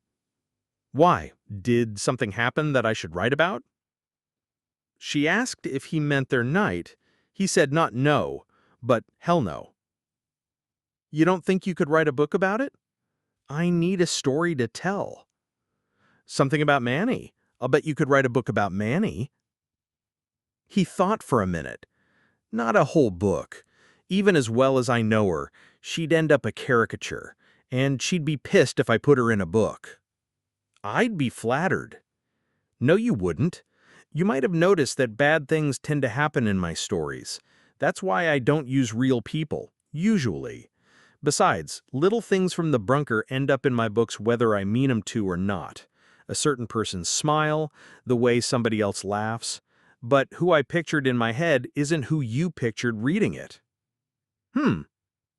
"You decided how tight a character's jeans were, how thick his forearms were, just how off-white her teeth were. It ends up being your story, even more than mine, because I describe as little as I can get away with." Kitty thought about it more, but the professor didn't give her a chance to voice her thoughts. "Books are different now. Think about Moby Dick. I couldn't read it. I swear to God I tried." He asked if she meant in high school. She nodded. "I couldn't either, not then. I passed all the tests, probably made A's." Kitty called him a name. But I didn't really read it until I was 25 or 30. By then I could see the brilliance. But 600 pages? She reached over and picked up the professor's coffee. He used too much sugar, but it was easier than getting her own mug. And when she finished his, he would get a mug for each of them. You have to look at it differently. His readers had probably never seen a realistic drawing of a whale, let alone a Cousteau film. Only a tiny percentage had ever seen the ocean, let alone set sail around the world. As thick as that book is, he wrote the minimum of what he needed to describe a whale or a ship beset by a typhoon. Beset, she said. I like that word. It's got all the great themes, but at 16 or 17, I think they should show them what a joy reading is. She asked how the professor would teach them. Jungle Book? Hell, most than any Kipling. In Cold Blood. Lear instead of Hamlet. They'd recognize how he mistreated Regan. I never read any of them. I haven't even read all your books. Mine are tripe. He unwound himself off the couch and limped toward the bookcase on a sleeping foot. He skimmed his fingertip over the titles before he looked over his shoulder at Kitty and continued skimming. He pulled Cannery Row out of the Steinbeck section and tossed it to her. Will I like it? I laugh my ass off every time I read it. What if I don't like it? I won't take it personally. He limped back to the couch. Kitty held his mug out and the professor headed toward the kitchen. And I wouldn't if you didn't like one of mine either. But I like yours, she called. He didn't answer until he came back with a mug for each of them. There was still too much sugar in Kitty's, but she didn't say anything. Too few people read, said the man who only gets paid when they read. If I had to work graveyard at 7-Eleven, I'd still write. If nobody ever saw it, I'd still write. She believed him. I love it when you light up like that. She smiled more when he tried to fight off blushing. Oh, how come you never told me Skates used to dance? That was a couple of years ago. He handed Kitty her coffee. It wasn't for a very long time. How'd you find out? Mom asked me to get the dancer files into shape because Dougie got cited during the raid. A couple of the girls didn't have files. I bet he was pissed. I didn't know you kept files. Just a Xerox copy of a driver's license and social security card mostly. City ordinance. And I'm more than a little pissed at Mom. I can't figure out what order they're in. Sometimes it's first name order, sometimes dancer name, sometimes last name. Dougie ought to be pissed. I found the files but had to go through every one. Do you know how many girls have danced at the bunker this year? He guessed 80 and shrugged. 174. Does that include the ones that only lasted one night? Anybody who tried out. I thought about putting all that on a computer. You work with computers all day. Do you know about scanning pictures and stuff? Mine's just a glorified typewriter. You probably want to talk to the boss about it, but I bet the cops would be able to seize the computer if that was your filing system. Always thinking, she said. Not really. About the same time I was getting divorced, I got audited. They seized my computer. Something to consider. Yes? There might have been a method to Mom's madness. Dougie getting a ticket might be cheaper than a couple of girls going to jail. Now you're thinking. Now I'm thinking, he said. Can I get back to work? I guess so. She tried to read over his shoulder, but the pages had about as much red ink as black type, and she couldn't make head nor tails of what he wanted to change and what he wanted to keep. Oh yeah, Skates wanted to talk to you. Is she okay? His reaction wasn't what she expected. It was like he was ready to jump up and run out the door to find her. That pretty much started the fight. The police report. Corporal Elkins was typing his report on the computer. The cursor jumped from field to field. The report for a single vehicle accident was usually a simple matter. Fewer cars meant fewer witnesses, meant fewer conflicting statements. Determining where fault laid was simplified. There was, after all, only one driver. They might have swerved to miss a squirrel, or the road might have been slick, or they might have been fiddling with the radio or a cell phone, but it was them behind the wheel. Elkins didn't think excuses were much of an issue on this one. A maroon 94 Cavalier went straight into an overpass support. No skid marks, no seatbelt, and the remnants of an airbag that had deployed before and never been replaced, duct tape over the X of cut plastic in the center of the steering wheel. He was starting to see a lot of that, airbags not being replaced. It was just too expensive for folks that couldn't afford to report the first accident. No skid marks usually meant the driver fell asleep, too drunk, too tired, or both. There were tracks in the grass for a good 100 yards, straight down the center of the median. The armaco on the near side of the concrete pillar hadn't been touched.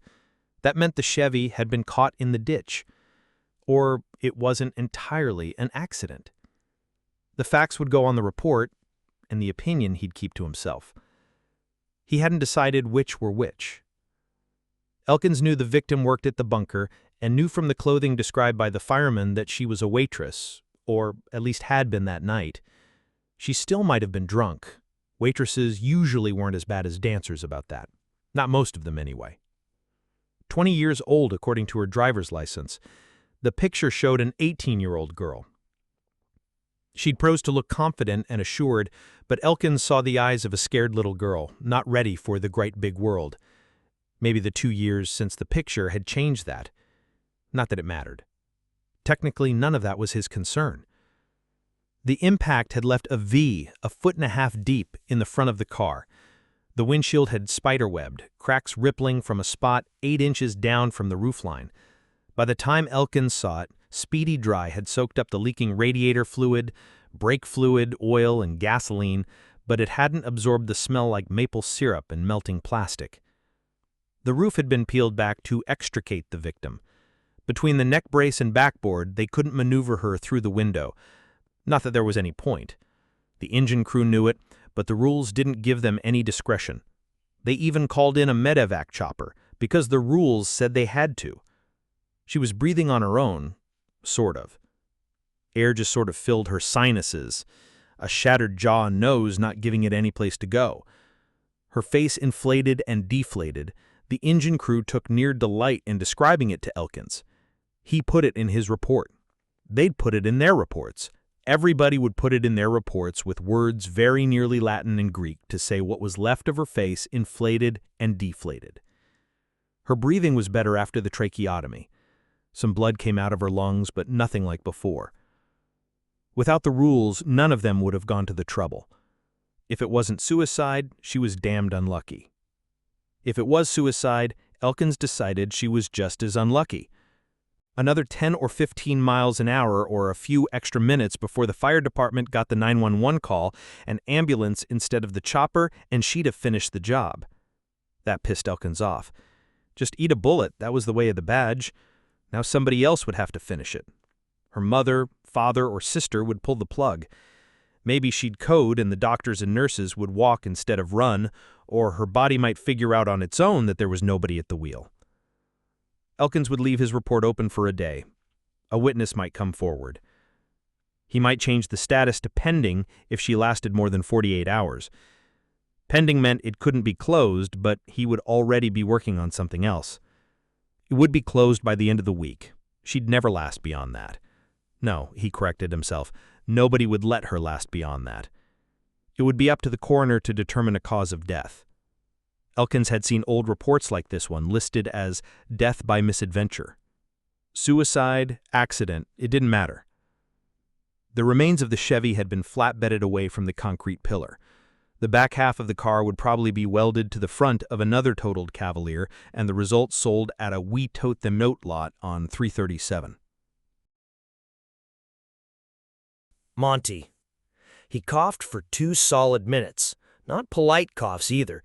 Down to the diaphragm, chunks of lung coughs. Sorry about that. He moved to wipe his mouth, but a hand tangled in his oxygen line. Monty jiggled his arm until it was free. Manhattan didn't say anything to acknowledge his coughing, but she noticed a scent like hamburger left too long on the counter. I'm glad you called. Sorry, too, I guess. Y'all figured it out pretty easy, I guess. Not long? A couple weeks, Monty shrugged. Hospital? Mandy suggested. Bad food, shitty beds, and somebody poking you every 10 minutes. Morphine? There is that. By the way, she dug into her dancing bag. I brought a bottle, 151. Mighty kind of you. Care for a snort? She'd already pulled shot glasses from her pocket. Took these from the bunker, did you? Didn't steal 'em, if that's what you mean. No real loss if you did. They're only about a quarter apiece from a restaurant supplier. He explained that he'd bartended once or twice in his youth. Don the bartender had them etched. Monty ran a discolored thumbnail over the lettering. The bunker was spelled out in cursive, surrounded by a border. The other side read, "To Monty, from your friends." I think I might have to be buried with one of these in my hand. Don suggested cremation and keeping your ashes in one. That seemed kind of sick. Monty liked it and said so while he broke the tax seal. My luck, I'd get pushed against the mirror and they'd forget I was there. I'd spend eternity staring at the world through a half-empty bottle of gin. No, it's not sick, in poor taste maybe, but I used to think about things like that quite a bit. Monty raised his shot and sipped, his eyes closed. He held a fist in front of his mouth, but the coughing fit didn't come. It's been a long time since I had a real drink. The chemo makes you so tired I didn't dare take one. They told me Johnny Walker was your drink, but I figured you'd need the extra painkiller. Good idea. He tossed the rest of his shot back and waited for Manny to finish hers. Wow, that was strong, and she was close to a professional drinker. I'd have brought cigarettes, but nobody could remember your brand. No matter, he paused, but I wouldn't mind bumming one of yours. She told him they were Slims, and lights at that. He told her it was no matter. She lit hers first and offered him the lighter. Haven't got enough breath to get it started. Oh, she handed hers to Monty and lit another for herself. After a long silence, she asked if it hurt. He shook his head a little. Mine's a lot of little tumors. Makes me achy all over, kind of like the flu. When I was still getting chemo and radiation, there were folks with lots worse. You get one in the wrong place and it'll press a nerve. Truth be told, I was kind of relieved when they told me it was terminal. Meant I could stop the damn chemo. Manny smiled, then quickly wiped the smile away. I hear the professor's seeing Kitty. He nodded. She's gonna try and come out tomorrow. She's been dancing half as much and working twice as many hours. You think they'll stick? Everybody wants them to. That ain't what I asked. Manny took a minute to think about it. Before they started going out, I'd have said, yeah, they'll stick. But you can tell they're both walking on eggshells. Monty nodded. Give 'em time. I'll bet they're both thinking this is their last chance. I'd have figured her to bolt first. That's kind of what happened to me. Turned around. She always reminded me of the one I let get away. Did I ever tell you that? Kit's told me. Must have been 20 years ago. I'll bet she's something when she drops her guard. I wouldn't know. Monty looked suspicious. Well, tell the professor not to spook her, asking her to move in and that kind of thing. I figure her to be moved in without either one of them realizing it happened. I don't know that he's met her daughter yet. Monty raised an eyebrow. I didn't even know she had a kid. Her mom, Kitty's mom, has a house a little south of Aledo. She tells me his house is up 377 and over a little. I think Kit's is running herself ragged, trying to work, spend time with her daughter, and with the professor, too. But she's going to ask him to Thanksgiving. Tell him that if he ever hurts her, I'll come back to haunt him. If he ever hurts her, I figure him to be in the grave right next to yours. You think he might say some words at my service? He asked. I'm told he's good with words. Hell, Manny said. He kept that secret a long time. Can't say that I've read any of his books. I don't know. I think he's kind of mean. No, not mean. Cruel sometimes. In his books, I mean. I don't think he's got one with what I'd call a happy ending. Maybe that's where he puts it instead of on real people.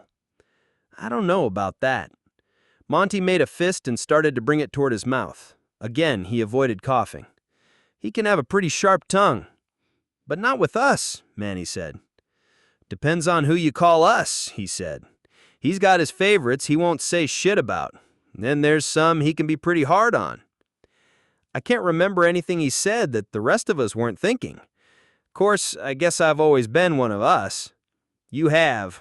Candy was a little before your time, but he saw something in her none of us ever saw until just before she left. Skates, of course, never heard anybody say a bad word about her.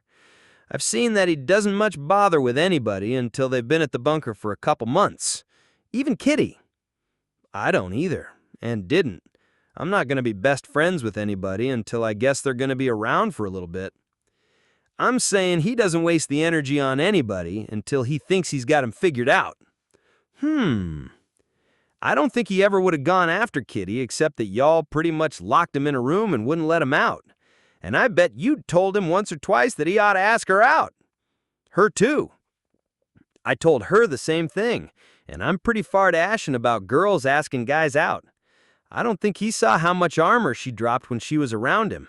I could tell from across the room. He's got his armor too. It's on him like a second skin. Manhattan poured them each another. Monty turned his glass in his hand. Can I ask you a question? Monty shrugged. Did you ever think, once they told you, did you ever... She made a gun of her fingers and put the barrel to her temple. Of course, he nodded. I thought about it when the doctor told me. I'd kind of decided that once it started really hurting, I'd do it. I figured on getting good and drunk and swallowing a handful of painkillers. I thought you just said it hurts. I guess it doesn't really hurt. Hurts like hell. Monty sipped his shot. You get used to it. Then it was if they had to take my lung, then it was if I was in a wheelchair. Again, Manny said. Again, Monty repeated. Now it's if I'm bedridden. Once that happens, I'll say it's when I can't look out the window anymore. But I don't want to die. Still. My daddy used to say any day above the ground was a good one. It used to just be something to say. Now I know what it means. I'm not saying I haven't thought about it, but if I'd have done it a month ago, I wouldn't have seen the professor and Kitty hook up. If I did it yesterday, I'd miss this conversation. If I do it tomorrow, I'll miss Thanksgiving. Manny considered what he said. Some of the girls were saying how you ought to be at peace with your maker. Tell you what, when I'm gone, I'll make Thanksgiving, but probably not Christmas. When I'm gone, y'all pick some quiet night and talk to the professor about it. He thinks about stuff like that. We got to talking about Shakespeare night, and it wandered into talking about Shakespeare. He went on about how this play was just retelling that story. The difference was how he told the story. Maybe I should have figured out then that he was a writer. I always thought college professor, but that might just have been because everybody was already calling him professor. I always thought government, one of those rooms where a bunch of eggheads get together and decide how we'll fight wars 50 years from now. And they'll still be flying B-52s, she said. Probably, he said. What the hell do you know about B-52s? My daddy was a gunner on one during Vietnam. He always told how he'd probably seen the whole world from the ass end of a buff. Miss Nam myself. That's not entirely true. I was a loadmaster on one of the last couple 3 C-141s out of there. That old bird might still be flying too. Did you tell all your stories to the professor? He could put them in a book. He could call it Sergeant Stories or something like that. It's hard to get those stories out of my daddy, but I bet the professor could do it. Monty smiled and said he'd told the professor most of them. Tell me some. I've got the time. Artificial, natural insemination. Skates was serious about another child. So serious she'd already asked her OBGYN about sperm donors and had been taking her temperature every morning.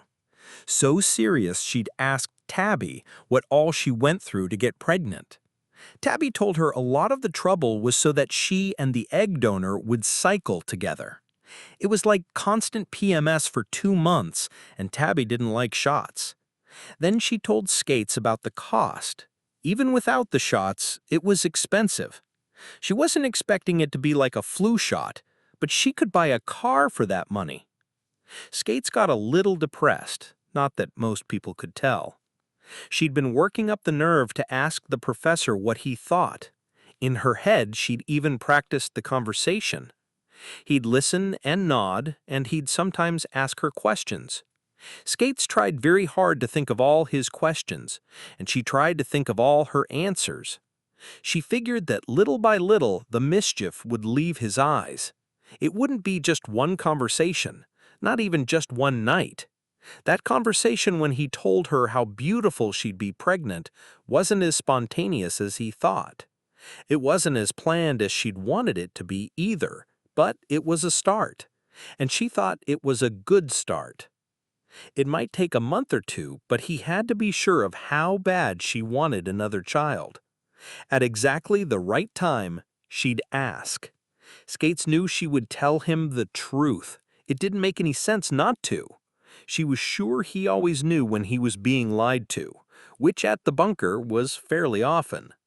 She could see a subtle change in his expression. It wasn't one she'd recognized until her boy was up and walking on his own 2 feet. It was the same expression she had when he did something gloriously funny, but she couldn't let on because he wasn't supposed to do it in the first place. That was the expression the professor wore. Skates was sure he knew that sometimes a lie was necessary, knew it all too well. So she'd tell him the truth, more truth than maybe he wanted to know. It wasn't like she was making a pass at him, not really, and it would only be the one time. She wouldn't ask for anything, and only the two of them would ever know. Ever. Cross her heart. She practiced saying all that because first his eyebrows would jump up, then they'd narrow down to slits. He would stammer and say, but. Then she'd use the kicker. She'd lean in close enough to lightly scratch the back of his head while she whispered in his ear. "You could never hurt me," she'd whisper. Sometimes she'd cry, not forcing herself, that would have been like lying, but she'd let herself cry if she had to. The professor liked her, and he liked her looks. He'd said so, not like he was making a pass either. She could even seduce him a little if it helped.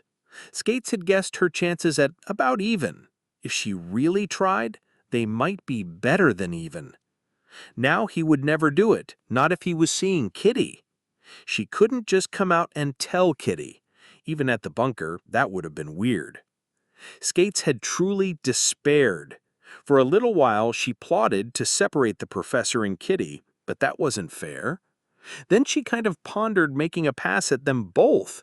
There had always been something about Kitty's look, and Skates now liked her for more than her looks. But she'd never heard of Kitty having inclinations that way. Plenty of others at the bunker, but not Kitty. Besides, timing was pretty important for what she wanted, and every star in the heavens would have to line up just right. Unlikely. Then she decided maybe Kitty could help, if not exactly be an active participant. "Yeah," she said aloud while she picked up the diaper bag.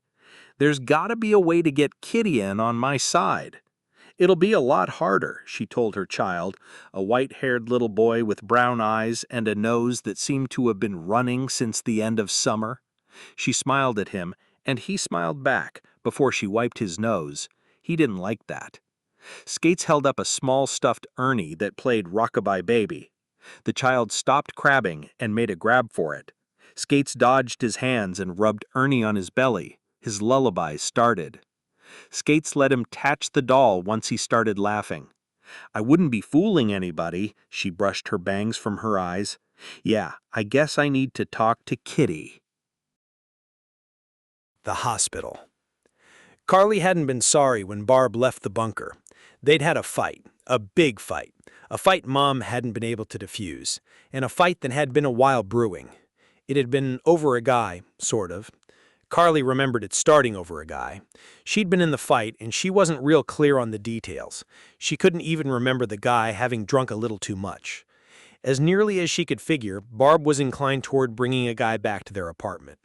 It had been a long and unprofitable day, and Carly was tired. Too tired for what Barb had in mind. She'd bummed a ride from Beebe and assumed Barb had gone home with the guy. She'd left it at that until the 8 o'clock knock on the door. A cop asked if she knew Barb. When she nodded, he'd told her there had been an accident, and he wondered if Carly knew how to reach her next of kin. Carly drove to the hospital. A strip of white surgical tape went from each brow to cheekbone, what was left of her brow and cheekbone anyway. Crinkled tubing like the world's largest bendy straw led from the tracheotomy valve in her throat to the breathing machine. The nurse sometimes disconnected the tube so she could suction bloody sputum from the lungs. Barb jerked and spasmed, conscious of the plastic invasion. The lungs didn't attempt to breathe on their own, impaired by the injury, paralyzed by curare. She died twice already, her heart unable to maintain a proper rhythm. But they'd brought her back each time. No one had authorized the staff to withhold care, and there was a lot of paperwork if she didn't last 24 hours past admission. The staff knew they weren't doing anybody any favors, and it might well take a Herculean effort for her to last 8 more hours.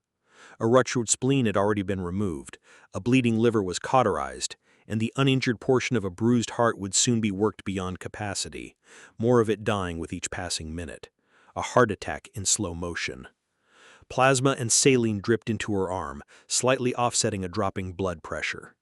1,000 internal injuries too small to see leaked blood into her tissues, as evidenced by the light red dripping through the drainage tube from her guts. Any lighter and there wouldn't be any damage, any darker and exploratory surgery would rearrange her insides in an attempt to stop the bleeding. The liver was too damaged for transplant, the same for her heart. The kidneys had shut down hours before, but the body would be dead long before dialysis was called for. Corneas and bone marrow could be harvested, appropriate phrasing for her vegetative state. Mom paged Carly at the hospital. The accident investigator had called Vice, thinking one of their investigators might have an off-hours number for somebody at the bunker. Mom's number was in their Rolodex just in case. One of her girls needed to be bailed out. Carly told Mom what she knew. Mom tried to call the professor first, then she called Kitty. Kitty picked Mom up on her way in. It's been a long time since any of the kids died. Mom held the wheel while Kitty lit a cigarette. Thanks. The last one for me it wasn't that long ago. Where the hell was I? I guess I was still working in Dallas. That was 2 years ago? No, 3. Time just flies, don't it? Thanksgiving is just a week and a half off and I'm still thinking it can't be after Labor Day. I missed Halloween. Completely. That's 'cause you're working too much. It's taking 6 hours to make what I would dancing for 4, but I'm figuring to stop dancing by New Year's. You're sure that's all there is to it? What else would there be? Kitty glanced at Mom before she turned onto the highway service road. When was the last time you saw the professor? If you must know, I slept at his place Saturday night. I know, at 3 in the morning. And you were back at the bunker by 11 or 12? When was the last time you two talked? Kitty started to say something about what the professor said after her shower, but then she stopped herself. Talked the way you used to, Mom asked as though it was a continuation of her first question. Did he say something? Good Lord, no. Mom cracked her window. If he were going to say something, I bet it would be to Manny before me, but I haven't seen him in 3 weeks. You used to talk on him all the time, even before y'all ever went out. I don't think this is really the time. I suppose not. You know, it's been a little while since anybody was even in the hospital. I never kept track. It's a Mom thing. She explained there were 3 others besides Tabby that she knew were pregnant, and how she knew which girls had been put in a hospital by a husband or boyfriend. Not that a girlfriend couldn't do it, but that was usually stitches and black eyes. You know 'cause they told you? They never say anything, but I can tell a faded bruise from 20 feet off. You can tell the ones that have been beat up when they do their hair. Dinged up ribs make it hard to lift your head over your head. The ones that got their arms wrenched, you can tell when they do their makeup. They can't move their wrist right to do their eyes. They're kind of stiff-armed even after it doesn't hurt anymore. Kitty didn't say anything. I do it myself, Mom admitted. Then Kitty admitted she did too. You told him yet? It'll do you a world of good to tell him. Kitty told Mom she thought he knew. Maybe, probably, maybe that's why he's the way he is. I don't get what you mean. Well, Mom held the tip of the cigarette in the crack of the window. I've watched him for years. You ever had one of those squirrels that would take a peanut from your hand? We didn't ever have enough trees around for squirrels. I was an East Texas kid. We had more squirrels than we knew what to do with. My mama got one trained. You put some nuts out where the squirrels can see them, then you back off, but not so far that they can't still see you, 20, 30 feet. The next day you stand a little closer, then a little closer, real still so you don't spook them. There's always the one that stands on his back legs looking at you, takes a nut, and runs off a little. Eventually, you're both standing next to the nuts. A couple days more and he'll take a nut from your hand, and he'll run off to make you think he ain't coming back. Then he'll take the nut but not run off as far. Then he'll sit there. Then maybe he'll trust you enough to run up your arm. We're the squirrels. You said it, not me. Mom laughed as though it was one long setup for that joke. Seriously, some of them it's the dance that draws them in. For some it's the drinks. Some of them just need an excuse to be drawn in. You think I should tell him? Thinking hasn't got anything to do with it. There's going to be a moment when you can tell him or not tell him. And not just about bruises and stitches. Something that hurts so long you don't remember it not hurting. He'll draw out the poison if you let him. He's done that for you? Not me. I got rid of that stuff a long time ago. Skates? Why do you ask? I passed on a message that she wanted to talk to him. It was like he was ready to jump up and run out the door to find her. Mom pondered for a moment.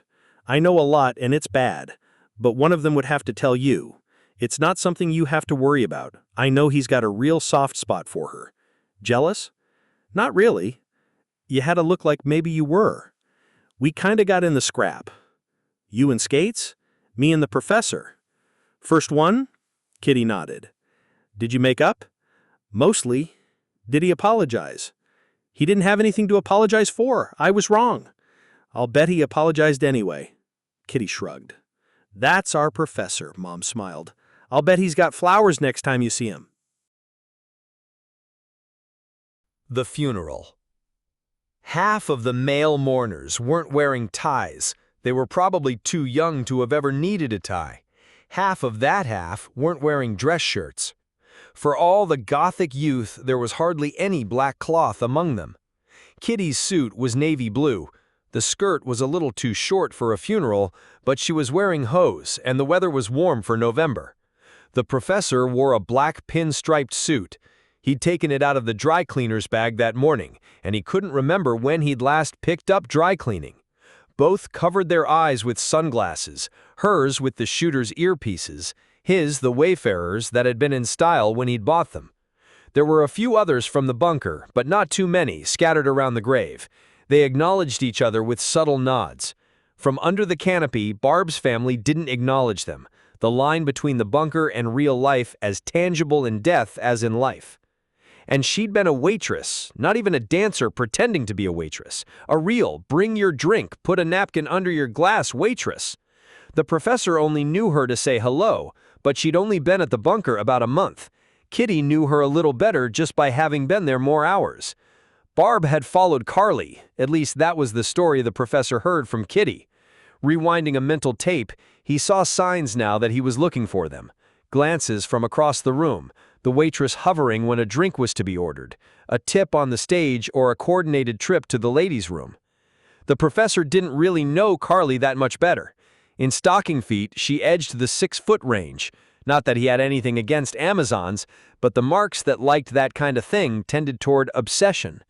She normally played the dominatrix, and it wouldn't have done for her to step out of character. The people under the canopy were going out of their way to ignore Carly.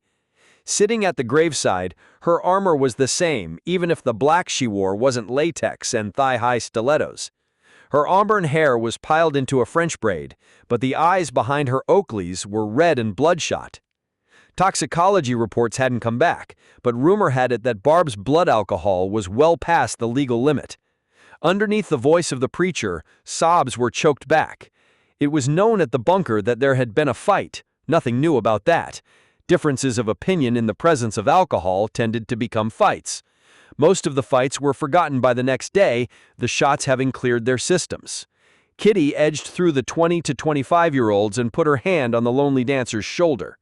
Her head shot around like her ass had been pinched, but she saw who it was and even gave her the beginnings of a smile before Kitty handed her the handkerchief the professor handed her. Carly's armor might have been thick, but it was brittle. Kitty didn't take the hand off her shoulder, and Carly made no motion to remove it until it was her turn to toss a clump of dirt on the casket. Skates and Kitty. Skates didn't get out of her little car until she spotted Kitty's truck. There had been other girls going into the bunker, but Skates pretended she was really interested in something on the radio. She even leaned forward as though she was about ready to hit the off button. After that, she rummaged through her purse, making sure she had a pack of cigarettes. She didn't find them until Kitty had picked a spot and parked. Her truck dieseled a little before it finally stopped running. Skates asked when the professor was coming by. "I'm sorry, darling," Kitty said. "I forgot he was going to L.A., book stuff, screenplay, shit, I don't remember. He swore he'd be in tomorrow if you were going to be here." "That's okay." But it was obvious that it really wasn't. There was something I guess I kinda ought to ask you about. He thought he knew what you wanted to talk about, but he wouldn't tell me anything. We got into a fight about it. Skates started to apologize, but Kitty stopped her. "It wasn't a big fight. I guess I've been trying to pick a fight with him for a while." Skates couldn't understand that. "It was kind of a test, to see if he'd fight fair," she said. "A test for me, too. As mad as I was, I didn't want to be anywhere else." Before she could get maudlin, she said that the makeup sex was pretty good, too. "What's he like?" "In bed?" I'll bet he's real gentle. I always figured he'd be real gentle." Skates' blush and smile migrated to Kitty. She decided nothing about Skates should have started a fight between her and the professor, especially after she all but came out and accused him of having slept with the pretty young thing. "He can be." Kitty looked around to make sure neither Manny nor Mom were within earshot. "You never tell anybody, especially not him." Skates crossed her heart and offered a pinky promise. "I know he's trying to be considerate, but he's way too gentle and way too damn serious. It doesn't always have to be like the first time. He's got to get things started once in a while.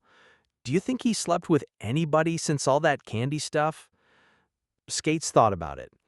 "A lot of that's before me knowing him, but I don't guess so. We're all just little girls to him, except for you and Mom. And Manny, too, I guess. But that doesn't mean he wasn't ever seeing some lady from outside." Kitty shook her head. "I've snooped around, but I didn't find anything. No old nail polish remover or eyebrow pencils, stuff that got pushed into the back of a cabinet. He's just about given me one of the bathrooms for my junk, and his house looks like there's never been a woman inside. Dark wood paneling, that stuff just kind of sucks the light out of a room. He's got this office with toys and model airplanes and Hot Wheels cars and probably 20 different binders with books he's got half written. I'll bet he's the sweetest guy you've ever known." Skate smiled. Kitty nodded uncomfortably. "Do you love him?" "Do you?" Kitty returned the question. Skates nodded as though it were the most obvious thing in the world. "I want my son to be like him, which is kind of what I wanted to ask you about. I don't know anything about boys, mine's a girl." "It's about the professor," she paused. "If I wanted to have a little girl, do you think he'd be the donor?" That caught Kitty out. "Sperm donor?" Skates nodded. "Don't say anything," Skates begged. "I mean, if you don't want him to, if I want him to, I have to ask him. Do you think he'd say yes?" All Kitty could say was that she'd never heard the professor say much about kids. "I wouldn't ask for child support or anything. I'll even sign something saying so, and nobody ever has to know. Do you think, maybe—" It took a minute for Kitty to say she'd try and find out. Skates smiled and bit her lip and looked all dewy-eyed, but she felt bad about stringing Kitty along. "Would you have a kid with him? Have you thought about it?" Julia was a real hard pregnancy. Kitty didn't answer the question, and yet she did. "You don't want his baby?" "It's not that easy." "You would." "I was only barely able to have Julia. I was diabetic real bad, and my blood pressure was so high I was in a hospital bed that last month, and she was 3 weeks early anyway. Still. My doctor wouldn't even give me odds for a live birth. I wasn't always, careful. Julia was my only chance. Would you have waited? I mean, if you knew? Would I want him to be her father?" Skates nodded. She never met her father, the guy who got me pregnant, get me pregnant. "I'll bet the professor would be a great dad. He's always bringing presents for me and my son, little stuff mostly, and he's only ever seen pictures. He hasn't met Julia yet, but I invited him for Thanksgiving." Big holiday like that seems like a lot of pressure. It's just going to be me, my mom, and my daughter. They'll love him. Kitty nodded. My mom does already. There hasn't been anybody I liked in a long time. Even your daughter's father? Just a sperm donor, she shrugged. My mom hasn't said it, but she figures I'm giving up dancing for the professor. Another big old point for him. Speaking of which, I saw your file. Why'd you give up dancing? I got pregnant, but she turned too red for that to be all there was to it. I'd have thought he would have told me that. You asked him? That kind of started the fight. How? He got real defensive when I asked you about you. I guess that made me put up my dukes. Like I said, I was ready for a scrap. Y'all shouldn't fight, not about me. It wasn't, baby. Kitty smiled and stroked Skates' hair. Kitty felt the way she had when her parents had fought, but the roles were all twisted around. He's the only one that knows it all, but I'll tell you. No, Kitty laid Skates' head on her shoulder. He's the only one that knows some things about me, too, and there are about 1,000,000 things I won't even tell him. She petted Skates' head and told her it was okay while she waited for a torrent, but the waitress just sniffled. She asked if Skates needed a drink. She shook her head, still on Kitty's shoulder. He's really special, Skates said. Kitty agreed. Thanksgiving morning. The drapes felt heavy and thick, but they didn't keep the sun out if they weren't drawn all the way closed. That's what woke her up. It wasn't a laser-like beam falling on her face, just the presence of light was enough. Tina had to close her eyes again and cover them with her hand. That was when she realized her head hurt. What the hell had she been drinking? Crown, she groaned. Fucking Crown. The body beside her mumbled something. It was either about Crown or about her shutting up. Tina didn't open her eyes to look. It would be better if she remembered before she looked.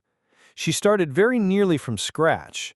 It was almost easy to remember she was in Texas, harder to remember Fort Worth. But she'd been working her way west after 3 weeks in Dallas and 2 weeks in Arlington. She remembered thinking the money hardly made Fort Worth the trouble. Then she remembered it was a holiday week. That's why Wednesday had been dead, even for a Wednesday. The Bunker, that was the name of the place. The house mom had put her up in the courtyard just the other side of I-35. The older house mom, not the new one. Tina didn't like new moms. They remembered too much about a dancer's tricks, and they were always sticking their noses where they weren't welcome. Tina vaguely remembered this one from a few years back. She couldn't remember if it was Texas. She'd used the same tricks as Tina to get a second and third dance when the guy wasn't even looking for one. Trucker, Tina said to herself.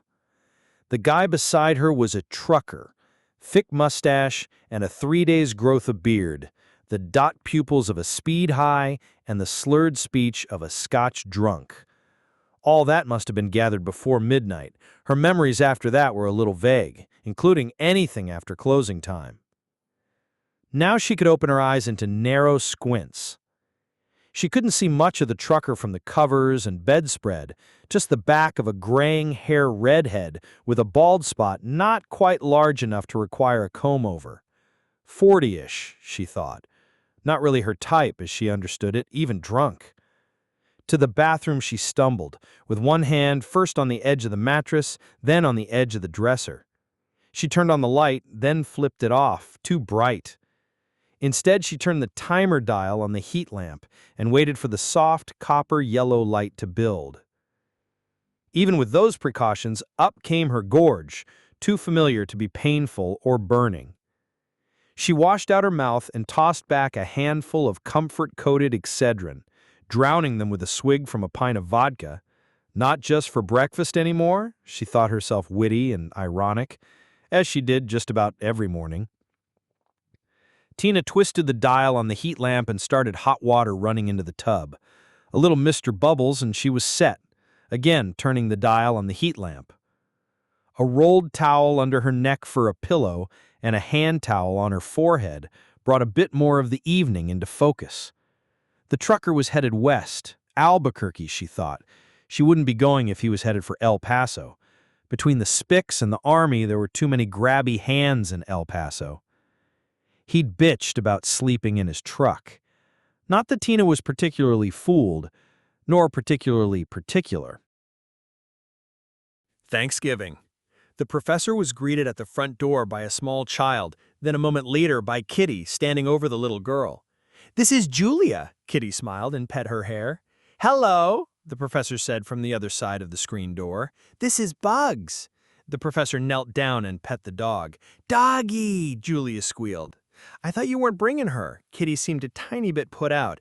"Kids love dogs," he said while the child asked if they could play.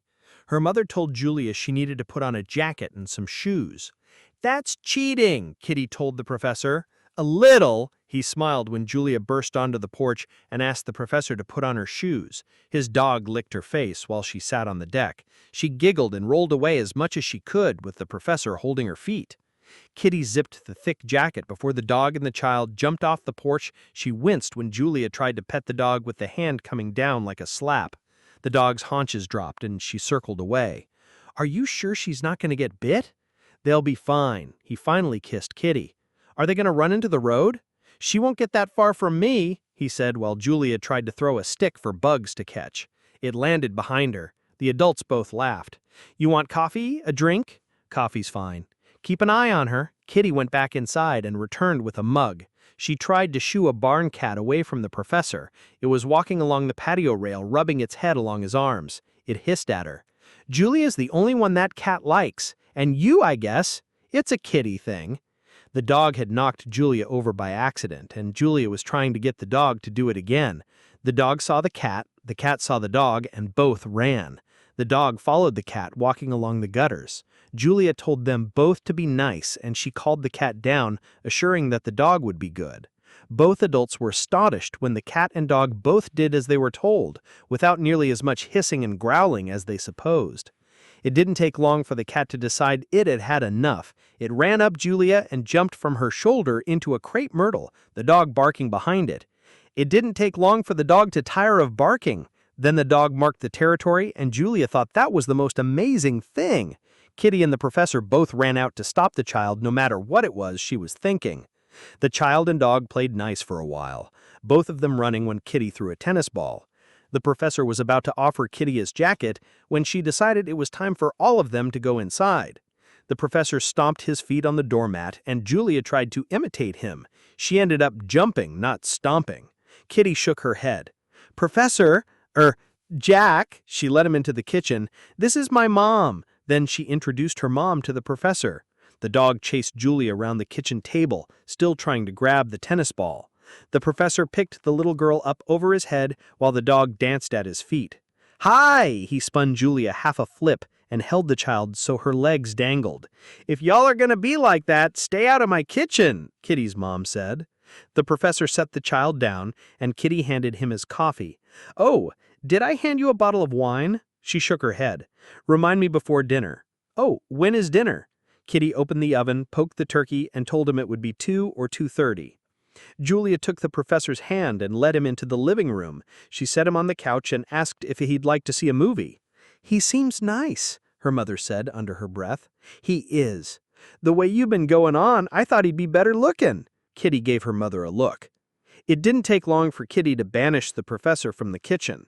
Aside from the turkey, she had 4 vegetables going, and she was getting a pie ready for the oven. Kitty knew she wasn't much of a cook, and her mother was trailing, offering advice, unsolicited, and adding salt and pepper to anything she could get close to. Kitty had banished the professor because she couldn't banish her mother. Then the professor started sending Julia into the kitchen with questions, answers to questions, and the occasional request. And it was after the 4th trip that Julia asked why he called Mommy Kitty and not Mommy. Then Julia looked back into the living room, and Kitty heard the professor whispering. "And why," she paused, "do you call him Professor?" "It's a pet name," her Nana offered. "Like Bugs?" "No, more like when your mama calls you darlin'." "Oh!" Kitty led her daughter back into the living room and suggested she and the professor amuse themselves. "That's what I was doing," he smiled playfully while Julia crawled onto the couch beside him. Before she settled, Bugs took the opportunity to lick her face. "Your dog better behave. Just watch. Hey," he pointed at the floor. "Down." The dog yawned, rolled onto her back, and pawed at Julia. "See, she's as well trained as any other girl in my life." The child pawed at the waving paws, apparently playing a canine patty cake. "Oh, you're trying to train me?" "And failing miserably." "Miserably." Julia repeated the word a few times, capturing its nuances. "You need anything?" He shook his head. "Everything I need is right here," he winked at Kitty. She kissed Julia and told her to behave. Then she kissed the professor and told him to behave too. Thanksgiving Part 2. "Happy Thanksgiving," Kitty's mom answered the phone. "Can you hold on a second? We just sat down." She held the phone until Kitty settled the turkey in the center of the table. Then she held the phone toward her daughter. "Who is it?" she whispered. Her mother shrugged and motioned for her to take the phone, the cord dancing behind her. "Hello?" Kitty put her hand over the receiver. "It's Manny." The professor nodded. "Work?" her mother asked. "From work," he said. "Let me check." Kitty held her hand over the receiver again. "She's asking if she can come over." Nobody could think of a reason to keep her away. "Sure," Kitty said. "Are you going to work tonight? I'm momming, so I gotta leave in a couple hours. We'll see you in a little bit." Kitty stretched to hang the phone up. "Trouble with her family?" the professor asked. Kitty tapped her nose before she spooned out mashed potatoes. "The wine," the professor said while he jumped out of his seat. His dog chased him to the front door before she jerked back when the screen hit her in the nose. The break gave Kitty's mother a chance to set another place at the table. She also set the corkscrew in front of his plate. A good Texas wine. The professor shut the inside door while the piston moderating the screen's closure hissed. The cork came out with some difficulty, and he poured a half glass for himself and Kitty, a full glass for her mother. "She'll drive me to work, if you want to dogleg on the way home to pick me up." He asked if she meant to come back to his house or to this house. Kitty looked at her daughter and her mother. Here." Julia asked if they were going to sleep together. There wasn't very much room in the bed. Kitty and her mother looked at the ceiling. The professor looked at Kitty for a clue about how he was supposed to answer. Manny knocked on the door. Thanksgiving, Part 3. Monty told his nurse to go have her Thanksgiving. He'd be fine for a couple hours. She must have asked him 3 times if he was sure before she actually walked out the front door, and she wouldn't have left at all except that Monty demonstrated an ability to climb into his wheelchair, even stand and take a couple of steps if need be. "Go!" He shooed her away, his IV dancing while his arm waved. She didn't know those 2 steps had taken all he had, and Monty didn't start sweating until he heard her car start and pull out of his driveway. He waved out the window in case she was looking, waved until his arm ached, except that it always ached. The damned IV was always coming loose, and he swore he didn't have any veins left to hold a new one. That wasn't strictly true, but he'd be damned if they'd stab a needle in his groin. He closed his eyes and again gathered his strength. The first thing he did was pull out the IV. There wasn't any hair left on his forearm for the tape to rip out, and the hole in his skin didn't even drip blood. He drove the chair into the bathroom and shifted onto the pot. Damned if he didn't miss that as much as 100 other things. Monty didn't try too hard. He didn't want to blow a blood vessel and die on the crapper. A man had to have some dignity. He decided that was what it was all about, dignity. He wiped and flushed and said it out loud. It was a long walk from the bathroom to his bedroom, but he wouldn't use the chair anymore. He had to lay on his bed to pull on a pair of drawers, his muscles too stiff and tired. A clean undershirt took 5 minutes, and another 5 minutes to bend over far enough for one sock and then the other. The aches were more or less gone before he slipped into and buttoned a flannel shirt. He even turned up the cuffs in a way he hadn't in years. It took a while for his jeans, and he still had to lay on the bed, but at least it didn't hurt to move. Monty was sure pulling on his boots would throw his back out, but it was pretty easy once he lifted his foot high enough to tuck his toes in. Monty felt damn near giddy by the time he slid his wallet into his back pocket, his keys and some change into his front. He decided that might be oxygen deprivation. He hadn't been able to take a decent breath. He was dizzy when he stood, but he leaned against the doorway until he got his sea legs again. It wasn't a long walk to the kitchen, and he'd forgotten where he'd hidden the bottle. Then he remembered it had to be somewhere he could reach while he was in his wheelchair. The fifth was inside a long, unused crock pot, along with the shot glasses. He turned on the TV before he sat on the couch. George Bailey had just jumped off the bridge. He poured 3 fingers for his friends and 3 fingers for himself. His own he tossed back pretty quick. The 3 fingers for his friends lasted longer. He poured another for each of them. He drank a toast to his dignity, and he finished that one. The shot for his friends stood on the end table forgotten. The rum hit him hard. He knew he wouldn't puke, but he didn't want to pass out either. He sipped a last shot while he watched Clarence and George wandering a town George knew like the back of his hand, but didn't know at all. He made the drink last a long time, as long as he'd figured the movie would go, but he hadn't figured in a mind-boggling number of commercials. Monty poured 2 more fingers to account for that. If not for dignity, he'd cried like a baby when Clarence earned his wings. Monty fell asleep with the bunker commemorative shot glass gripped tight. Thanksgiving Part 4.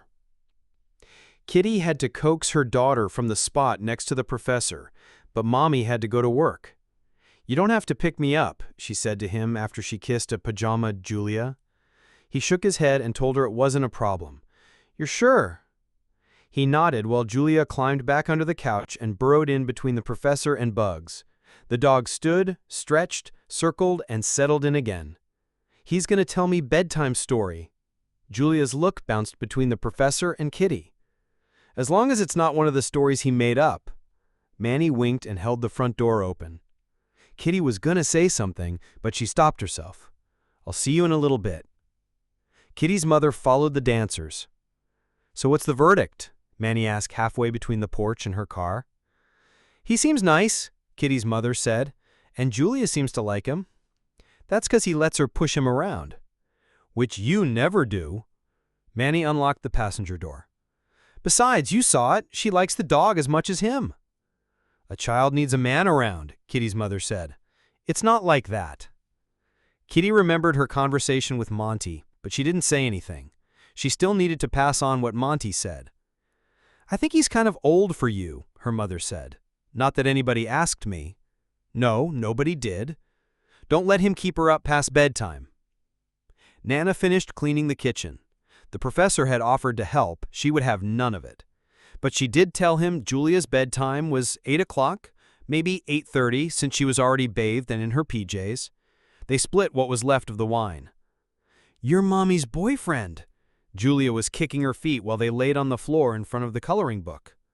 Bugs laid next to the child, on her back, feet splayed, tongue lolling, fat, happy, and asleep. "I guess I am." The professor squinted until he found the brown crown. "I got a boyfriend." She carefully colored the floppy-eared dog a light blue. "You do?" "At church school."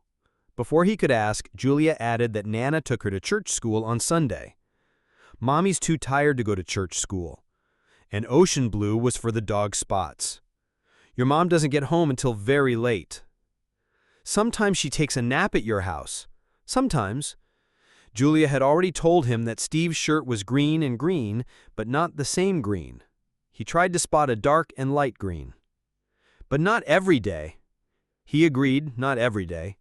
He asked what she did at church school. "Color," she said. "Sing songs. Brett sits next to me when we color." He asked if Brett was her boyfriend. She nodded. He tried to kiss me, but that means you're married. Preacher says you can kiss the bride, and that means you're married. He asked if she'd married Bugs because they'd kissed.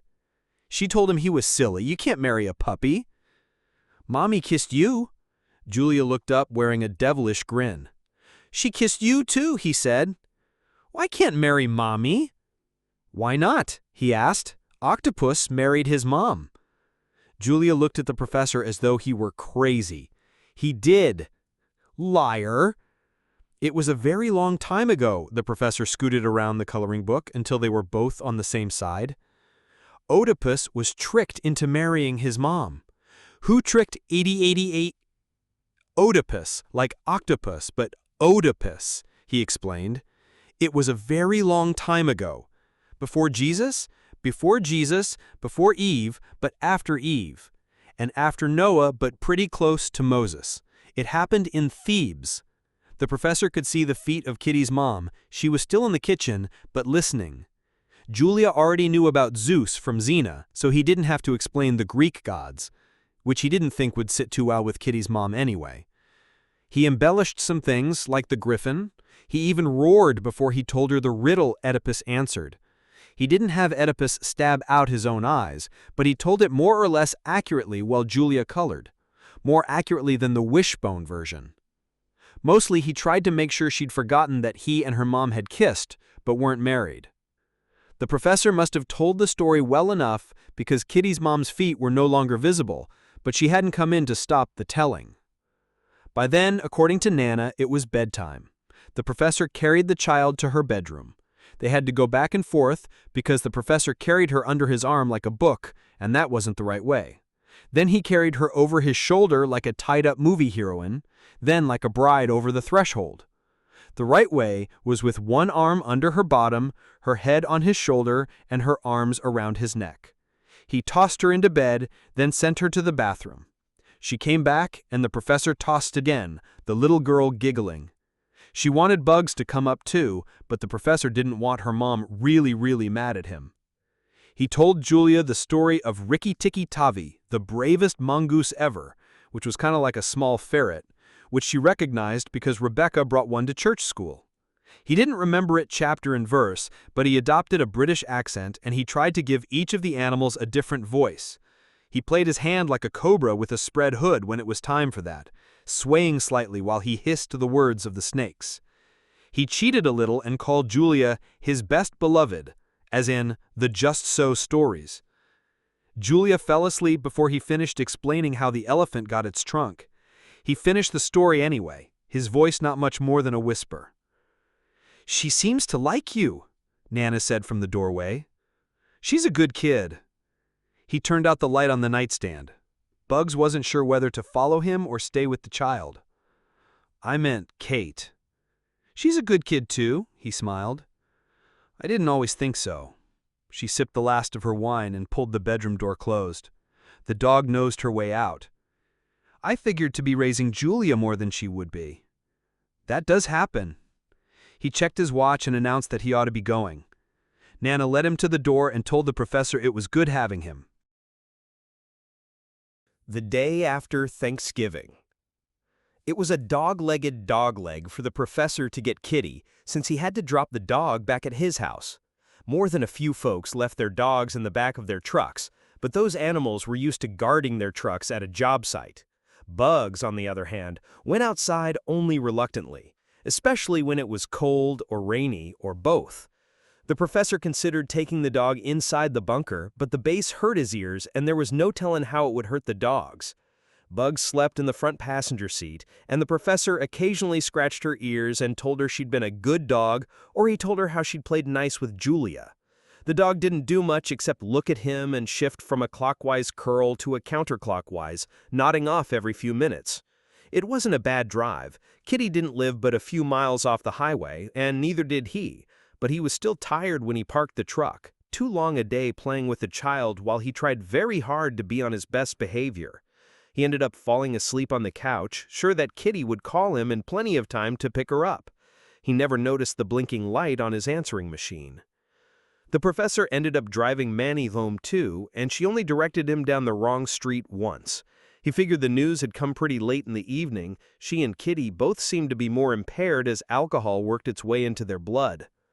When he helped Manny down from the truck, she tried to tell the professor about talking to Monty just a couple of days before. She started crying again. It took him a while to unlock the door. She couldn't tell him which key opened the door, except to say it was brass. He asked if she was going to be okay. Manny acted as though he meant forever, but the professor was only asking if she'd be able to get to bed by herself. She hugged him for a while before he rubbed her back and told her it would be okay.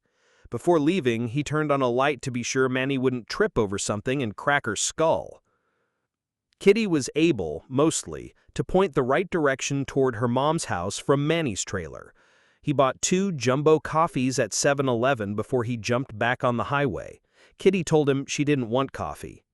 Not right now. He squinted at the highway sign to be sure the next exit was the one he wanted.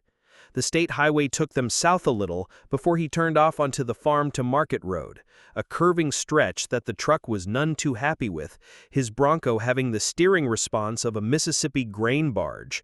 Luckily, Kitty wasn't so bad off that the lefts and rights made her ill. She told him to cut his lights before he reached the driveway. They'd shine into her bedroom and wake Julia up. He cheated and turned his headlights off, leaving parking lights which were next to useless. He forgot to tell the professor about cutting his engine and coasting, but his truck wasn't near as loud as hers. He parked behind her truck and cracked his window to let some fresh air in. He asked if she wanted the coffee now. She didn't, but that didn't stop the professor from popping the plastic lid off his. "Still hot," he said. She didn't answer. Kitty had her right elbow leaning on the door, her hand propped over her brow as though she were blocking the sun. He sat back, sipped his coffee, and waited. "Doesn't this bother you?" She was unnerved by his silence. He asked which this was that. "Monty!" She turned, and her hand went from her eyes to his arm. He shrugged. "You knew him a lot longer than I did." He didn't disagree. "I thought you liked him." She tried not to sound angry. "I did." "Then why—" "You want the truth. I'm surprised he lasted this long. Y'all forget he knew it was terminal a couple of years back. We got pretty drunk then. He went home with a dancer, as I remember. Nobody you knew." "You cold son of a bitch." He didn't answer, and Kitty was sorry she'd said it, but not sorry enough to take it back. "What about the waitress?" "Barb?" He answered with enough sarcasm to imply that he remembered the name and Kitty didn't. She took it the way he'd meant it and crossed her arms in silence. "You were just like this then. You're like this all the fucking time." "And how was that?" She heard an anger in his voice that wasn't really there. He really wanted to know. "You sit on your goddamn throne and watch all the little peasants play their games, like they're your book characters come to life. This is real. That's what you think." There was a touch of anger there. "You think I don't feel anything?" Kitty swore at him and more or less fell out of the truck. Only a dancer's grace kept her from landing on her face. She stormed toward the house, flailing her arms without saying anything. The professor waited for her to get safely in the house, but she stood there holding the screen door open. When she let the door close and started back toward the truck, the professor spotted her purse wedged between the center console and the passenger seat. He jerked it out and climbed down from the driver's seat. "I guess your keys are in here." He held the purse toward her. She didn't jerk it out of his hand as he'd expected. "I don't want to fight." She laid her hand over his. "His fucking nurse called up there and bitched me out, like I had something to do with it." She walked toward the house. "Bring the coffee." The professor walked back to the truck and joined her on the porch steps. "It's cold." She edged closer to him. He offered his jacket, but she pulled his arm around her. It really wasn't that cold. Kitty sipped her coffee. "Too bad we're not at your place. We could have make-up sex." The professor snorted a laugh. "I don't usually take advantage of drunken women. Sometimes we're only playing that we're drunk. But not this time." "No, not this time," she said. "It kind of snuck up on me." "You're allowed," he kissed the top of her head. "You get old like me, and death doesn't surprise you too much. I'm usually surprised people lived as long as they did. Especially our girls." No, he said. That always surprises me. Car crashes, ODs, suicide and accidental, alcohol, AIDS, beatings, knives and gunshots, even a drowning a couple of years back. I never noticed it until I stopped hopping from town to town. It's probably the same at any bar with a ton of kids for your regulars. You see them getting drunk night after night. Eventually, one of them's gonna roll snake eyes. There, but for the grace of God. You can't stop them, especially the ones getting hammered for a reason. Even if they don't know the reason, they said it together. I've been kind of mean lately. It took the professor a moment to decide on an appropriate response. He settled on, "You had your reasons." Kitty didn't answer except to lay her head across his shoulder. "Have you talked to Skates yet?" "Not yet." He ran his hand up her back and massaged her neck. Oh, Kitty remembered that Skates was supposed to ask him herself. Screw it! She could blame Tequila. She was talking about another kid. I remember her saying something to me yet. She asked me if you'd be the sperm donor. His jaw dropped. I wasn't supposed to tell you that. I told her I was confused, which he was a lot lately. She asked me to find out if you would be, but that's a hard thing to work into a conversation. How about, this weather, and would you mind providing a sample? We have a selection of viewing material. They were both laughing. Kitty settled down and mentioned that the professor didn't have any kids.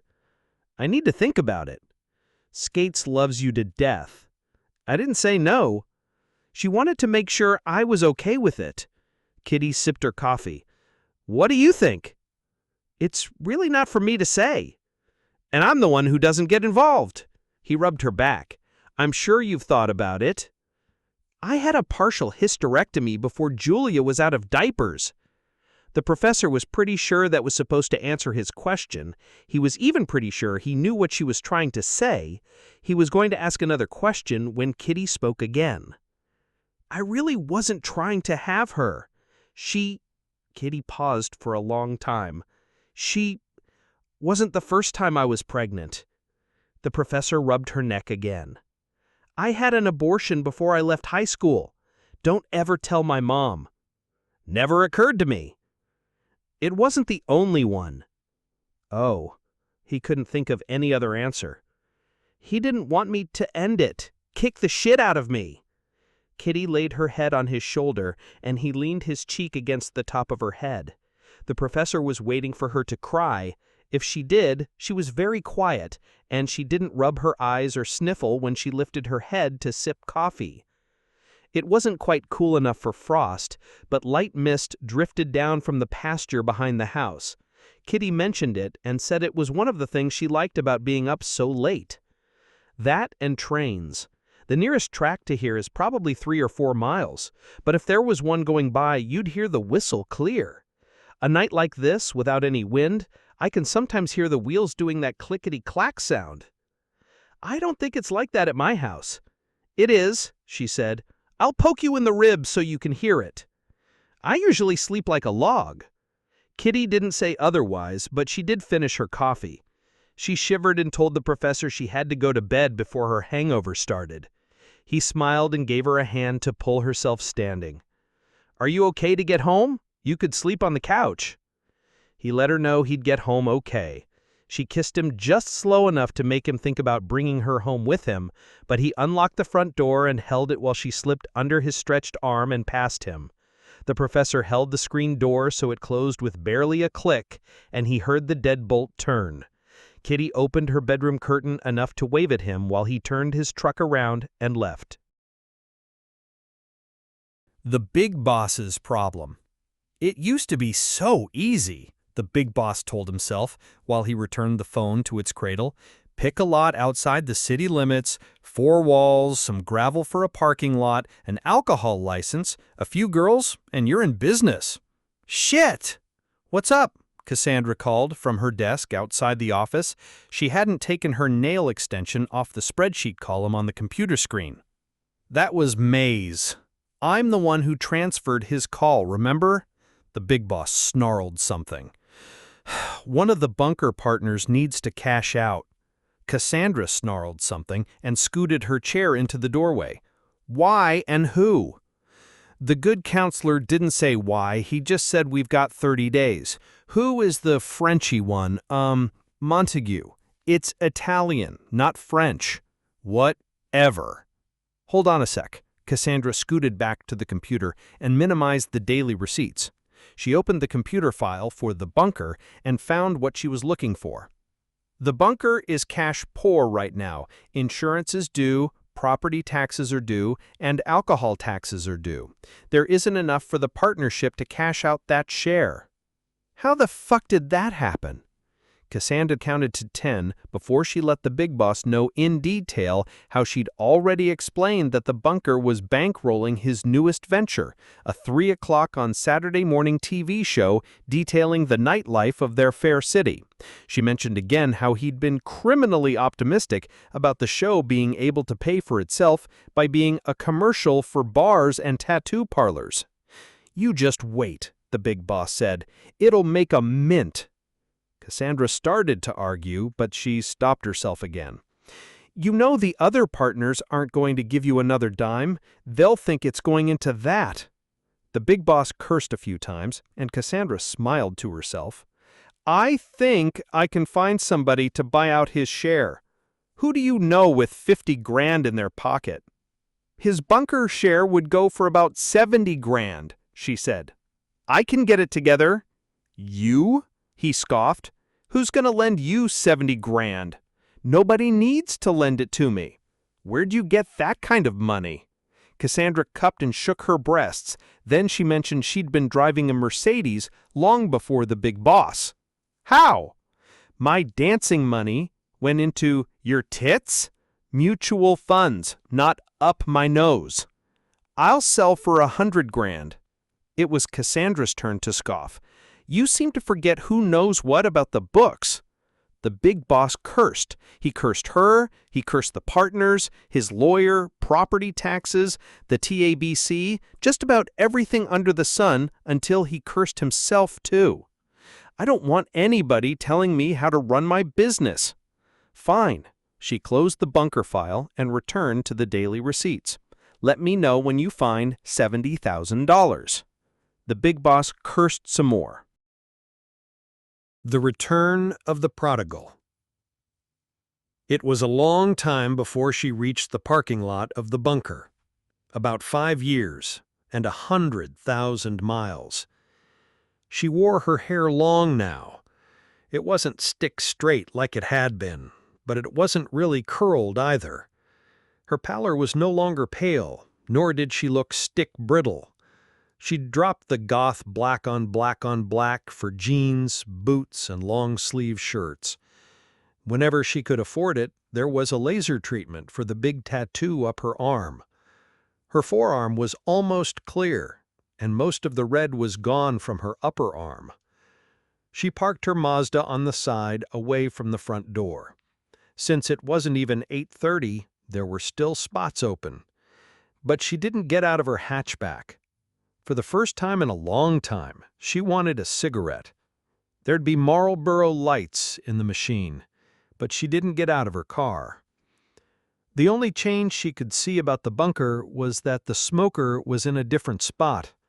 Instead of the corner to the east, it was in the corner to the west. She recognized the hunched-over man feeding wood into the fire. She never had known his name, but he arrived each afternoon with the smoker hitched to his truck, and he left soon after midnight, ash trailing for miles. His skin hung like on a basset hound, like he was hiding inside a fat man's skin. He wore faded overalls and a checked shirt. Brand new at Christmas, and faded white by the time summer turned to fall. He didn't seem to mind the sparks that landed on his hands or in his beard. Sometimes he worked a bellows, pushing down slowly while he looked at the fire, as though it were a child that wouldn't mind, but which wouldn't cross the line to needing a whoopin'. Concentrating on him helped Candy settle her heart from an ice addict's drum solo to manageable, but still too quick beat. It wasn't until she crossed the parking lot that she found something else different about the bunker. Black crepe paper was wrapped around the front columns. More crepe was twisted and hung in arcs across the facade. She'd seen more than a few kinds of decorations at this and other topless bars: Valentine hearts, St. Patrick's leprechauns and clovers, NASCAR flags, and tricolor bunting for 4th of July. She expected Christmas ornaments, though that usually didn't happen until about 2 weeks before the holiday. Black was a new one. Candy opened the front door. While she fed dollar bills into the cigarette machine, she asked the cashier what the decorations were for. "They're gonna bury Monty." She waved at Candy to pass through the curtains. She guessed the picture on the easel was Monty. Black ribbon crossed the corners. The man in the picture looked to be in his 60s. The picture itself looked like the kind of pose from a corporate brochure, except for the Stetson tilted a little to the left with the front brim dipping just a touch. She didn't remember having met him, but after a while the faces weren't much more than a blur. She bought a beer from the tub and tipped the girl $1. "I'm kind of looking for somebody. I don't know if he still comes in." "I'll help if I can. He's not like your husband or something, is he?" Candy shook her head. "An old friend." She held her hand about level with Skate's forehead and said he was that tall. He was also kind of bald. When Skates asked more about hair and build, Candy shrugged and said it had been more than a few years. "Does he wear a beard? Glasses?" Skates suggested. "How long ago was it? I've only been here a couple years." When Candy answered 5 or 6 years, Skate said, "Oh, she didn't know anybody that might have been at the bunker then, except Mom." "Was he real regular?" "Once a week, I guess, sometimes twice. Only one I can think of is the professor, but if it was him, you'd have just asked if the professor still came in. Everybody knows the professor." Candy played dumb. "You know, maybe the professor would know." Skates rolled her eyes as though she thought herself a mutton head. "I'll point him out when he comes in. He'll be in any time tonight, being for Monty and everything." "That's okay. Wouldn't be any trouble." Candy shook her head, walked past the pool table, and found a place at the bar. She couldn't see that anything had changed. The faces, yes, but topless bars churned the girls a couple of times a year, waitresses and dancers both. At least that was her experience. The stages were all the same, the furniture and fixtures looked pretty much the same, too. The music was still too loud, but at the moment it was too loud techno instead of too loud country rock. She unwrapped her cigarettes and smacked the pack on the palm of her hand 6 times, just like she always had. One of the barbacks lit her cigarette, and Candy smiled at her. "First time?" Candy shook her head. "But it's been a long time." "You picked a good one," the barback said, and tucked some stray hair behind her ear. "We're supposed to have a lot of shot specials." Candy smiled and thanked her for the information. She wondered if the barback was old enough to consume the drink she served. The girl on Main ducked back into the DJ's alcove before the second of her 2 songs started. Candy panned the medium-density crowd and picked out which guys would be buying dances, an instinct which, once found, is never lost. In the scan she found the owner's table by Main was already reserved and had been a table by 4. She smiled in spite of herself. The girls on 2 and 3 danced without much enthusiasm, but Candy knew that alcohol and dollars wouldn't start to flow for another hour or 2. Then the DJ announced a shot special. First, he announced that it was in Monty's honor. Then he announced, "Blue Oyster Cult's Don't Fear the Reaper." He asked for suggestions appropriate to the occasion, mentioning, "Prop Me Up by the Jukebox." He told the crowd that if they thought it was in bad taste, well, what he said was in bad taste. It all made Candy smile like she hadn't in years. She was splitting her time between watching the curtain and the barback. Leah was being a little more than bartender friendly. "I used to be a dancer. she said, when Leah couldn't find a nice way of asking why she was there, i.e., did she prefer girls? Leah offered that she still could be a dancer. Attached to the statement was a smile and a look. She could have even started that night, except that there was a full roster because of Monty's wake. I never heard of a wake at a titty bar, Candy said. First one for me, too. I can't even tell you exactly how it got started, but everybody thinks it's the right thing. Even Mom. Say, did you used to dance here? Candy lied and shook her head while she ran her fingers through her bangs. I just thought you might have known Monty. Everybody says he's the only one coming in longer than the professor. Candy said she was the second person to mention this professor, and Leah pointed toward the door. That's him. He wasn't exactly dressed up, but the professor was wearing Dockers instead of jeans, and a button-down shirt instead of a polo. Is that his wife with him? Candy sized Kitty up, taller than her, but about the same age, with the long legs she figured the professor liked. Legs like hers. Oh, they're not married. Not yet, anyway. Kitty wore a short skirt instead of Candy's jeans. She wore hose, too. Candy was sure they were clipped to a garter. Candy figured this one to follow the professor to the bunker once every few months, at first to make sure nothing untoward was happening. After that, she was the soccer mom trying to be open-minded, adding a touch of spice to their closed-door theater. Then she saw the woman scan the crowd. Like Candy, she'd figured out the location of every $20 bill in the house. The woman kissed the professor and headed for the back. She was astounded she'd guessed that one so wrong. The beer tub girl hugged the professor, and Candy guessed they were talking about the dead regular. She had her arm around his shoulder before she kissed him on the cheek and sent the professor to his table, but not before he slipped a couple of bills into Skate's tip jar. The barback was telling her more about the professor, but she was only half listening until she mentioned that he was a famous writer, but they weren't supposed to say anything, except that she just did. Candy asked what he wrote, and Leah told how he wrote a famous book, but he didn't write under his real name anymore. Candy asked what the title of the famous book was, but Leah couldn't remember. Something with fire, I think. I tried to read it. Too depressing. She mentioned that there were autographed copies at the cash register, or she could buy one and he'd sign it personal for her. Candy shook her head. I don't need to be depressed. Oh, he's not depressing. She touched Candy's arm, but he's what my daddy used to call half bubble off plum. One of those people that's so smart he's not normal. Candy smiled and nodded to Leah as though she knew that kind of person, not that she'd pegged the professor. The DJ announced another shot special, this one on apple pucker only, $4.75 a shot. Then he played American Pie.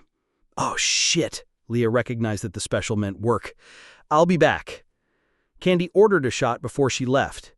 The DJ added whiskey and rye shots to the special. The professor smiled and gave the DJ a thumbs up. Candy got her shot just as the professor's date returned. Candy watched the girls on 2 and 3 and let her eyes drift slowly over to the professor. He stood and held the woman's chair, just as he always had for her. She hadn't known for sure what she would do when she saw him. She thought she had intended at least talk to him, but he was talking to his date. Maybe it would be like the old days, she thought. She could just wander over after she'd seen a few others visit. Candy was startled when Leah asked if she liked him. Reminds me of somebody I used to know. She turned her attention toward the barback. I just can't remember from where. Did you find who you were looking for, Skates? Asked Candy as she passed. Yes and no. Well, come on back anytime. Skates smiled and winked. Probably not, but thank you. Monty's wake.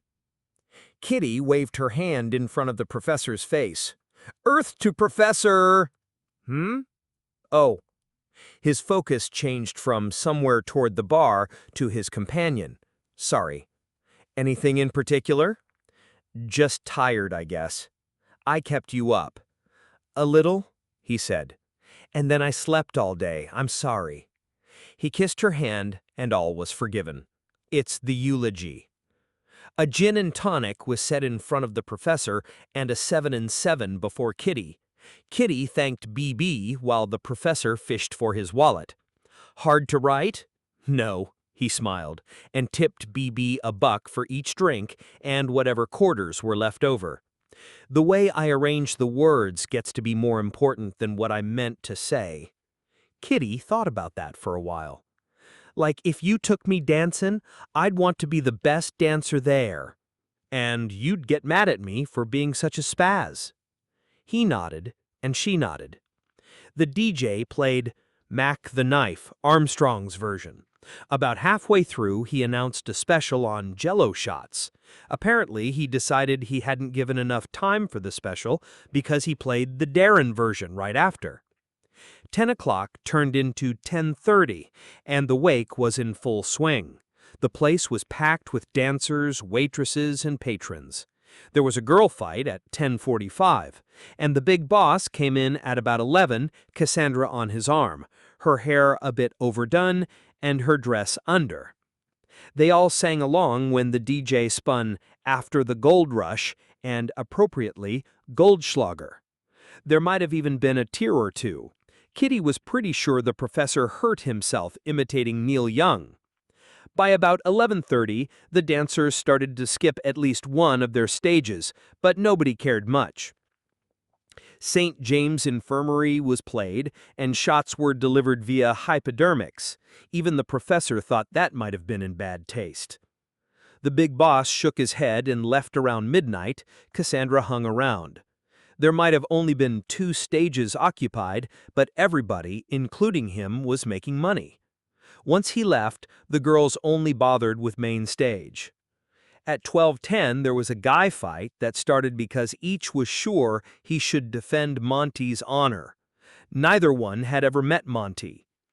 Bat Out of Hell from Meatloaf was played. A lot of people had already drunk far too much. It was at approximately this time that Kitty occasionally leaned close, kissed the professor's cheek, and sighed in his ear. It was getting on toward 1 when the vice cops made a bar check. The professor was kissing Kitty back, though without the sighs. Kitty sat in his lap, wrapped her arms around his neck, and laid her forehead on his. Had she been dancing, she'd have gone to jail when she reached into his pants pocket to move his keys. They'd poked her thigh.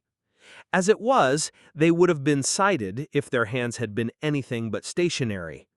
The waitresses, who were mostly overserved, and the dancers, all and most definitely, pegged the vice cops, but by 1:30, a waitress who will not be named, and Cassandra had the cops in another corner of the bar, and all of them were being a little more aggressive than Kitty and the professor. The beer tub was shut down, and by then nobody even bothered with main stage. If there was toplessness, it was either as part of a table dance or there was no compensation involved.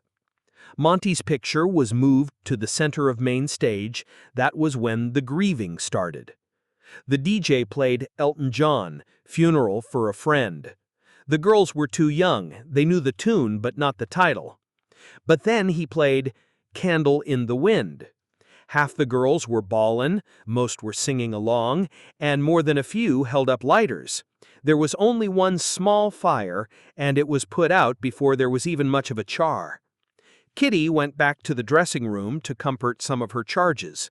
Besides Candle, a lot of country songs and slow ballads had death as a crucial element. Skates dropped quickly into Kitty's chair, afraid that somebody else might. The professor smiled. Skates laughed and wiped the lipstick off his face. "We kinda got carried away," he apologized.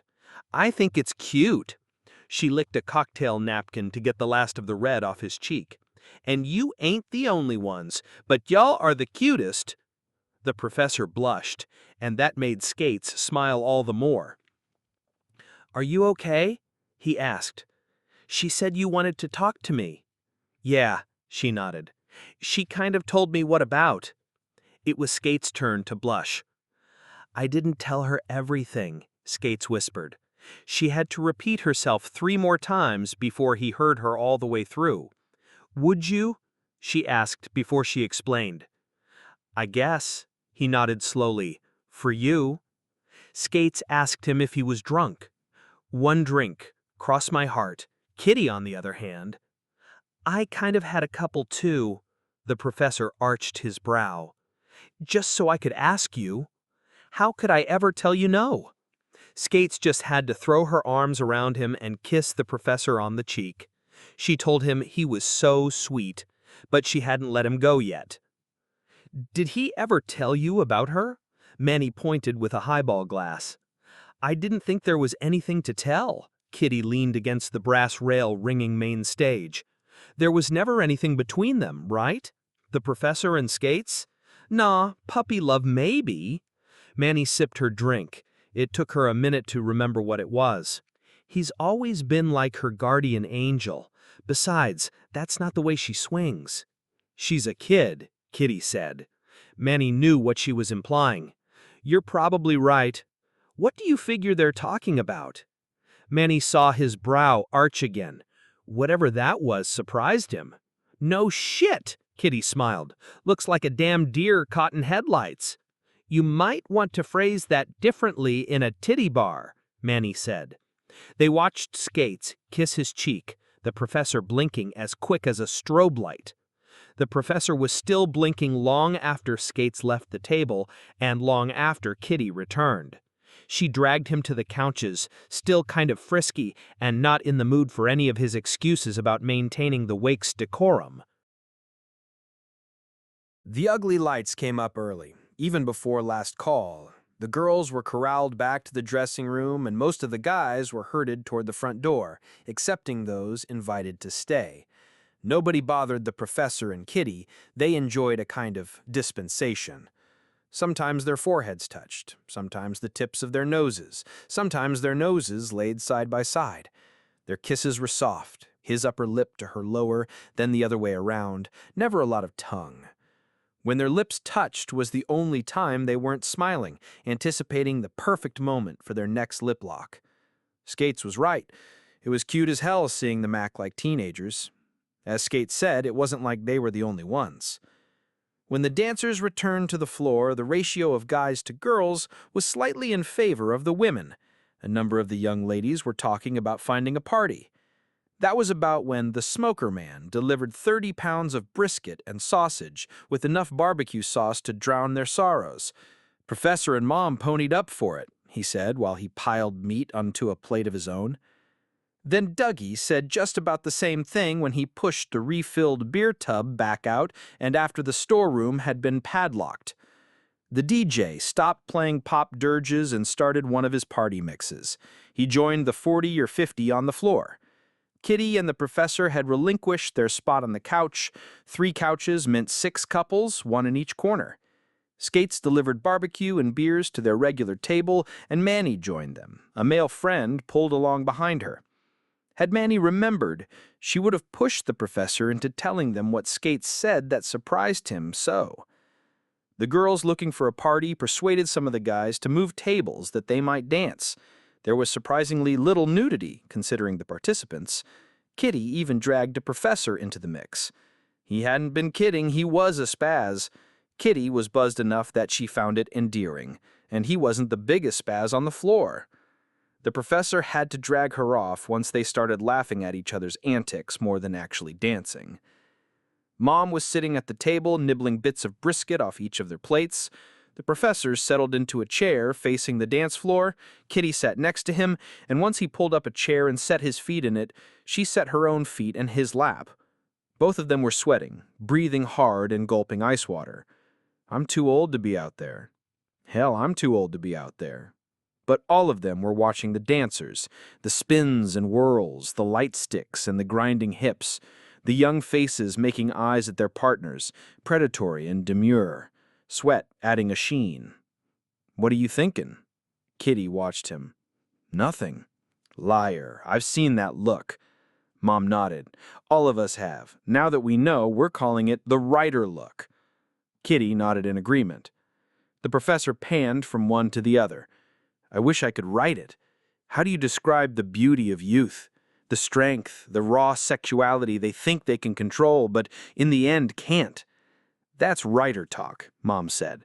No, it's the writer's dream. A while back, right here at this table, there was he settled on a word, discussion of orgasms. Surprise, surprise. It wasn't like that. They were trying to quantify the difference between the male and female orgasm. If you can't tell the difference by now, the professor ignored their asides. One described a warm all-over feeling, another was like a wave, another was a concentration of all the nerve endings to a single point. That was the guy. And what were your thoughts? I never said. He watched the dancers writhe. It's a fool's errand. We've had language for how many thousand years and nobody's been able to describe one yet. The Greeks, the Romans, Chaucer, Dante, Shakespeare, 100 poets in French and Italian. None of them. And it's not for lack of trying. It all comes out as euphemisms and metaphors. I try to think of the words and all I can come up with is the charmed cobra, the duel between the cheetah and gazelles on the African veldt, the ripple of muscles, husky breath, heaving breasts and lips crushed together. It writes like bad pornography. Kitty used the tip of her shoe to turn his chin from the dancers and toward her. God, I love it when you're like this. It's something, ain't it? Mom said. The best I can do is try to make you remember when you were that age. That would be something, Mom said. And yet not hate them because you'll never be that young again. But I won't make the same mistakes I made then, either. Kitty ran the tip of her shoe down his breastbone. How many of them are going home with somebody that's no good at all for them, besides me? She smiled. At that age, is there a difference between lust and love? At our age, Mom added. How many of them are supporting a kid they had in high school? The faces change, yet the youth and beauty is the same, maybe more enticing as our youth recedes. I could try for years and never capture a single moment on that floor. I'm just a hack pretending I'm Toulouse-Lautrec. I know that name. Artist. Little fellow, right? There was a movie. The professor nodded and added that he frequented the dance halls in Paris, which would be a titty bar. The professor shrugged, but it was really a yes, not a maybe. But the girls in the movie were kind of mean to him, and you don't really seem the consumed artist type. But I've seen that same contempt here. He understood them. In his sketches, there's the grace, but with an ugly edge. The flirting dancer with her hand on your wallet. He nodded to Kitty. A few lines for a lithograph, and he captured them as accurately as Degas did his ballerinas. As you captured me, Kitty smiled and batted her eyes. I don't think I could be that honest about my friends. It's one thing to see we have flaws, another quite different to put them on public display. Mom asked if he got like that at home. Kitty laughed that he was too busy getting laid. The professor smiled while Kitty looked so sultry as to be comic. Skates left sometime around 3, but not before she talked to Kitty separate from the professor. What she told her surprised the hell out of Kitty. The barbecue ran out a little while later, but the beer tub held out until 4:15. The wake started dying about 15 minutes later. If the nights hadn't been growing longer instead of shorter, nobody would have left until sunrise, feeling they had beaten the night and perhaps beaten death, at least for another day. They might have even convinced Dougie to refill the tub. But it being the end of November, there were still 2 hours until dawn, time enough for everyone to fall asleep in their chosen beds. Mom wouldn't let the wake end until they held hands in a circle around stage 2. She asked the professor for a prayer. He shook his head. Mom pushed a little more, but the professor said he wasn't much for prayers. It was never really clear who started Amazing Grace, but the circle picked it up after the second verse. They dropped out a verse later. Carly had a beautiful voice, untrained and magnificent. There were a few tears, not all of them for Monty. They walked out the front door and found their breath condensing before them. The professor reminded them there was a funeral in 5 hours. Kitty offered that the professor's house was 10 minutes away and he'd probably make breakfast. She looked at him for agreement. He nodded with a touch of belated reluctance. Mom picked out the folks she thought were sober enough to drive, and they caravanned the 10 minutes east and north, 15 bodies in total. Mom offered to run to the nearest grocery store, but the professor shook his head. Me and Kits'll go. Coffee's in the fridge, beer too. Try not to burn my house down. The 24-hour grocery was just around the corner, close enough that neither Kitty nor the professor said much of anything. The professor was pushing a grocery cart around the stalkers' pallets while each of them grabbed items for the cart. She stopped him in front of the eggs. "Did Skates tell you the same thing she told me?" The Ouija board revisited. When they were all stoned, contacting Monty's spirit had seemed like a good idea. The all consisting of BB, Don the bartender, Brittany, Manny, and her male friend. As they left before the singing of hymns, the idea didn't have the air of sacrilege. They also had enough night left for Brittany to guess it might work. Dawn, Manny, and her friend were getting a good belly laugh after BB told her story of the last seance. "You guys," she made the hand sign of Scout's honor, "it really happened, I swear." Dawn suggested they hold flashlights under their chins to make scary faces. Manny thought that was just funny as hell. Brittany set the board on her cable spool table. She set the candles to either side and lit them as she had before. When she turned out the lights, Manny's friend's laugh was just a little nervous. BB said that it wouldn't work with them being like that. "It will," Brittany spoke with quiet authority. She sat at the table, rump on her heels. The witch set the velvet cloth on top of the board, pulling back one corner, then the next. The disbelievers leaned in closer when the last corner revealed the bone pointer. She reached under it as though she were cupping water. Manny would later swear the pointer crawled into Brittany's hands, but that might have been the candlelight. She slowly rubbed the bone between her hands. "I need to hold it a little. It can be nervous around new people, but it already knows BB." The witch handed the pointer to the waitress. "You didn't do this before," BB said. "It was only the two of us," the witch explained. She waited while the candles burned and the disbelievers settled. "Back to me, please." BB returned the pointer and the witch pet it gently. "Very lightly," she said to Dawn. The bartender reached out and the witch pulled back. "Lightly," he repeated seriously. Then he laughed to dispel the seriousness. It didn't work. Once his fingertips touched the bone, he scrunched up his brow. Warm. Manny thought it tingled, and her male friend declined to touch it at all. He said he was a preacher's son, and maybe shouldn't even ought to watch.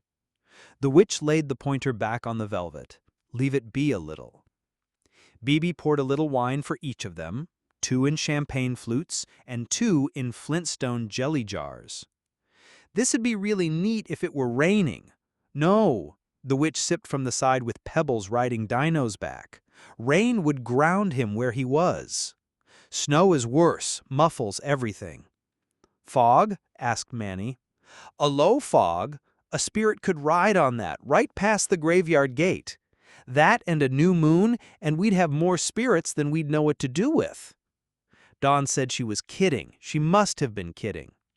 "Spirits get distracted in a full moon," the witch said. "To them, it's like the summer sun."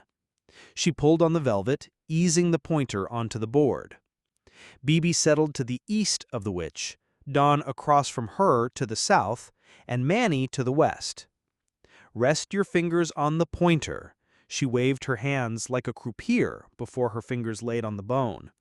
BB followed her, then Dawn, and Manny. Manny's friend had leaned toward but not quite into the circle. "You last saw him alive," the witch spoke to Manny. "Think about what y'all talked about."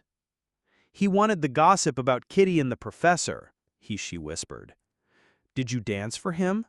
BB thought she'd get in trouble for speaking, but the witch didn't glare. "I guess." "Relive the dance," the witch said. "Attract him with your thoughts." The girls expected the guys to cut up, but neither one of them did. Manny closed her eyes and rolled her head on her neck. "What was the song?" the witch asked. "Country." She spoke as though hypnotized. "Kiss this." The pointer started to drift under their fingers. The session wasn't nearly so intense, but in hindsight, turned out to be just as prophetic. Even the preacher's son wasn't so sure there hadn't been something there. Don wasn't so sure that it wasn't Monty. The girls all crinkled their brows at what Monty had to say about the baby. Epilogue. It wasn't but a little after New Year's that Kitty had more or less moved in with the professor, without realizing that was what she had done, and just as Monty predicted. The professor saw it happening, Manny said she saw it happening, but neither said anything. Not that it wasn't nudged along. He moved some boxes and junk from the back bedroom, and it became a playroom for Julia, just for when she came over. Manny mentioned to Kitty how the schools were a lot better where the professor lived, and she might have even mentioned that a lot more dancers came out of their high school than out of his. Then the bare wood floor in the back bedroom was covered with an area rug because the wood could get cold. The area rug was full of little pink bunnies. The professor bought a twin-sized bed, in case she needs a nap, he explained to Kitty. Kitty didn't notice, or at least didn't say anything, when the wood shutters were replaced with curtains of playful kittens. Julia did her part by bringing a few toys to leave at the professor's, then a few more, then some of her favorites. Julia slept a few nights between the professor and Kitty before he put a dog bed in Julia's room. It only took a couple nights of Julia sleeping on the floor before Kitty relented and let the dog sleep in the bed with her daughter. Kitty didn't like it, but the professor said it kept the child out of their bed. The barn cat followed about a week later. Bugs didn't cotton to the cat at first, growling at the usurper, walking along the counter, or sleeping on the pool table. They reached a kind of détente once it was apparent that Julia didn't favor one over the other, though there were still fights over who slept where on her bed. Because the professor was home all day, he sometimes found the animals sleeping back to back, bathed in the sun pouring through the windows. Were there a single turning point, it would have been Christmas and the tricycle. Julia had first wondered if the professor would spend Christmas with them. As the professor was standing there with her mother, neither could very well say no. Nana had purchased a tricycle for her granddaughter, but would the professor mind assembling it? Though a tricycle was a relatively simple affair, he was at it until well after midnight.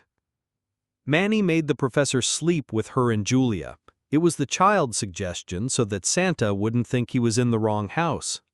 Morning made it worth the effort. Julia stood gape-mouthed and astonished at the pink and white wonder, sparkly streamers hanging from the handlebar ends, a bell she could ring with her thumb, and a basket over the front wheel festooned with a big plastic sunflower. It was afternoon when Nana pointed out that the professor had sidewalks and a concrete driveway more suited to a tricycle than her gravel. Pretty soon, Julia was only spending the odd weekend or an overnight at Nana's, but the professor was just as likely to pick her up as Kitty. Julia held long conversations with the professor, most of them centered on if and when he would marry her mother. The professor didn't discuss those conversations with Kitty. He never said yes he would marry Kitty, but he never said he wouldn't either. It was along about April or May that Kitty noticed Julia calling him Daddy, and she noticed that the professor didn't bother to correct her. Candy? A few years before, seeing the professor with another woman would have devastated her. Seeing the professor at all would have devastated her. But she'd changed a lot in those few years. When she'd needed the professor in her life, she'd had him there, and who can say their one night hadn't changed her or him? As unhappy as she'd been in the time she'd known him, she'd never had the impression that he was happy either. Happy in moments, but discontented at his core. After she read his book, she thought it was part of his being. She didn't think she'd helped him any on that score. He seemed just the opposite now, just not happy right then. As for the dancer he'd been with, for she'd walked as though her heels were unnaturally short. She decided she was the one the professor was supposed to be with. It would be a lie to say the rest of her life was all peaches and cream, but she too found who she was supposed to be with, and it took a lot less time than it took the professor. It was toward Halloween that Skates bore a little girl, just as Mom prophesied. Skates had been just as beautiful pregnant as the professor knew she would be. Once she told everybody, the big boss let her work the door to be away from most of the smoke. When she started to show, he had her work in the office. A lot of people, besides Mom and Kitty, pushed pretty hard to keep Skates nearby, if not in the bunker itself. She chose the professor as her labor coach. That didn't surprise anybody. The birth video, that surprised a few people. Kitty had taped him standing at the nursery window, smiling at the prettiest little girl ever. She also had video of him asleep in a chair next to Skates' bed, still wearing a hospital gown. The video caught a nurse wheeling in the bassinet and suggesting the professor leave the room, but Skates would have none of that. Not too long after Skates finished nursing, she held the little girl toward the professor, not too much toward him. No mother really wants to let anybody hold her child. He held her gently, but like she might bite him. The women told him to burp the little girl, and she promptly threw up on the professor's shirt. At the time, it was cute as hell. Kitty told the professor to get close to the new mom so she could get their picture. The professor leaned in toward Skates. He offered her the child, as half-heartedly as she'd offered the child to him. The professor wore the biggest, goofiest grin. Skates touched the child's head and said, "She has her daddy's hair." She was staring right at the professor when she said it and wore a shy little smile. Nobody ever said anything about the baby's father. Skates never said, and the professor never said. Kitty never said. Nobody ever said anything to anybody, but somehow everybody knew. And nobody said anything to Skates, or to Kitty, or to the professor. Yet they knew that everybody knew. It was killing Manny and Mom to not say anything. That one little smile was all anybody needed. Not that it's anybody's business. You look great, the professor met Skates at the door. It's not on purpose. She shifted her feet, and a light skirt rearranged itself around her long legs. Kitty didn't want to be here, he said before she asked. It's kinda weird. She did wish you good luck. It's still kinda weird. She noticed he was wearing glasses. He didn't disagree. He asked her to come in. Can I get you a Coke or something? I thought about getting drunk. Really, really drunk. It makes me feel better, he smiled. I'm kinda nervous too. It shows, huh? You want a beer? Wine? A shot of something? Wine cooler? I can make some wine and 7-Up, he suggested. Actually, Manhattan gave me a recipe for something you might like. He asked her to have a seat, and he'd be back in a sec. Skates didn't sit, but she wasn't exactly pacing. She ended up in front of his fireplace. Once everybody knew he was a writer, she'd expected his mantle to be chock full of awards and pictures of him with movie stars. There was a picture that looked to have been a bride's family. The professor was standing in the back and off to the side. He was wearing a full beard and mustache, but those were his eyes all right. Next to it was a studio picture of Kitty and her daughter. Kitty had redone her hair when she'd stopped dancing, and she was wearing that mommy style. There was some bric-a-brac stuff that must have been mementos, but the professor was again at her side. I thought it might be too warm for a fire. No, I like it. She took the tumbler he offered. The drink was pale pink with a few crescents of ice. A handful of cinnamon candies were scattered at the bottom, and a couple stuck in the ice. Swirls rose off the circles of flavored sugar, like a lava lamp in slow motion. She sipped cautiously. The professor told her it was vanilla liqueur, the red hots at the bottom, and wine. He'd substituted a rose for the red man he prescribed. She nearly spit it out. Did you know what it was? You mean like a buttery nipple or something like that? She didn't give it a name. Skates put her tumbler on the mantel. It's a love potion. That's kind of a neat name. No, she shook her head without looking at him. It's a love potion. They made one for you and Kitty that night. She lifted her eyes when he didn't say anything. His eyebrows were arched, and Skates nodded. Even the top of his bald head turned red. He asked Skates to remind him to have a talk with Manny. Mom, too. Mom, too, he repeated. Anybody else? Brittany. I think that's all, she said. They were trying to help. He shook his head gently and handed Skates her tumbler. This doesn't deserve a love potion. I don't know what does. The waitress didn't entirely disagree, and they clinked glasses. Both sat on the hearth, glasses in hand, the fire warming their backs. You don't have to do this, she said. He said she didn't have to either. There are still doctors. Too much like an exam. Her fingernails ran tentatively down his arm. He smiled. Skates stretched her neck like she might kiss him, but she stopped short of the mark. Isn't Kitty afraid I'll fall for you? No, I think she's afraid I'll fall in love with you. She smiled but didn't say anything. Do you love her? He took a moment before he nodded. That's good. Everybody wants you to be happy. I want her to be happy. She is, she said. When she first started, none of us figured you and her. Why not? He sipped his love potion. I guess 'cause she was way too cold. As soon as she sat with a guy, you could tell she was watching the room to figure out who she was going to sit with next. And she never hardly talked to any of us. I never saw her drink much until she started sitting more with you. I figured her to be one of them that takes as much as they can, knowing they weren't going to hang around.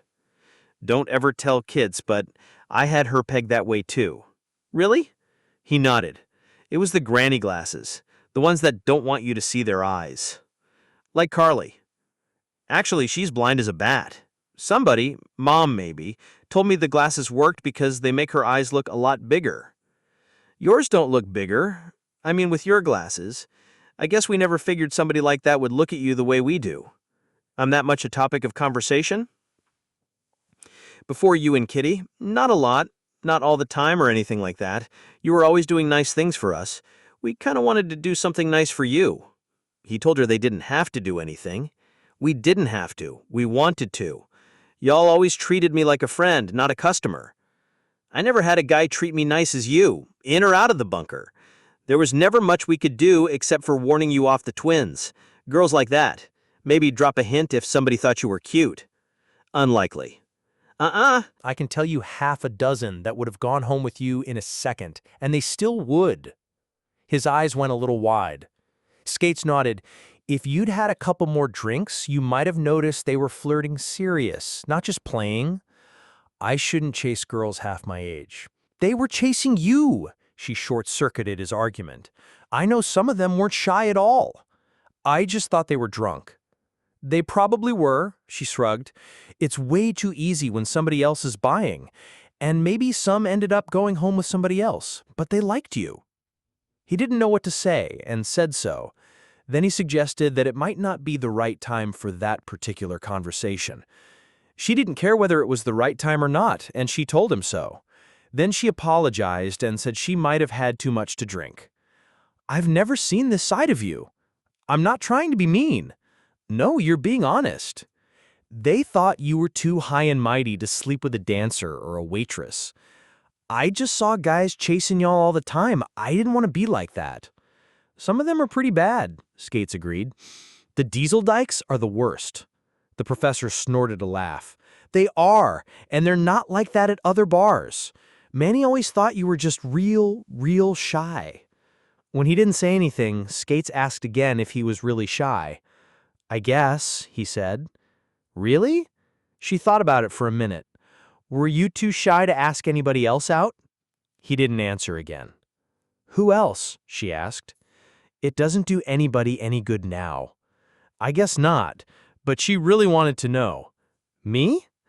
Are you trying to get me into trouble? Besides, I didn't think you liked guys. Except for me, he added.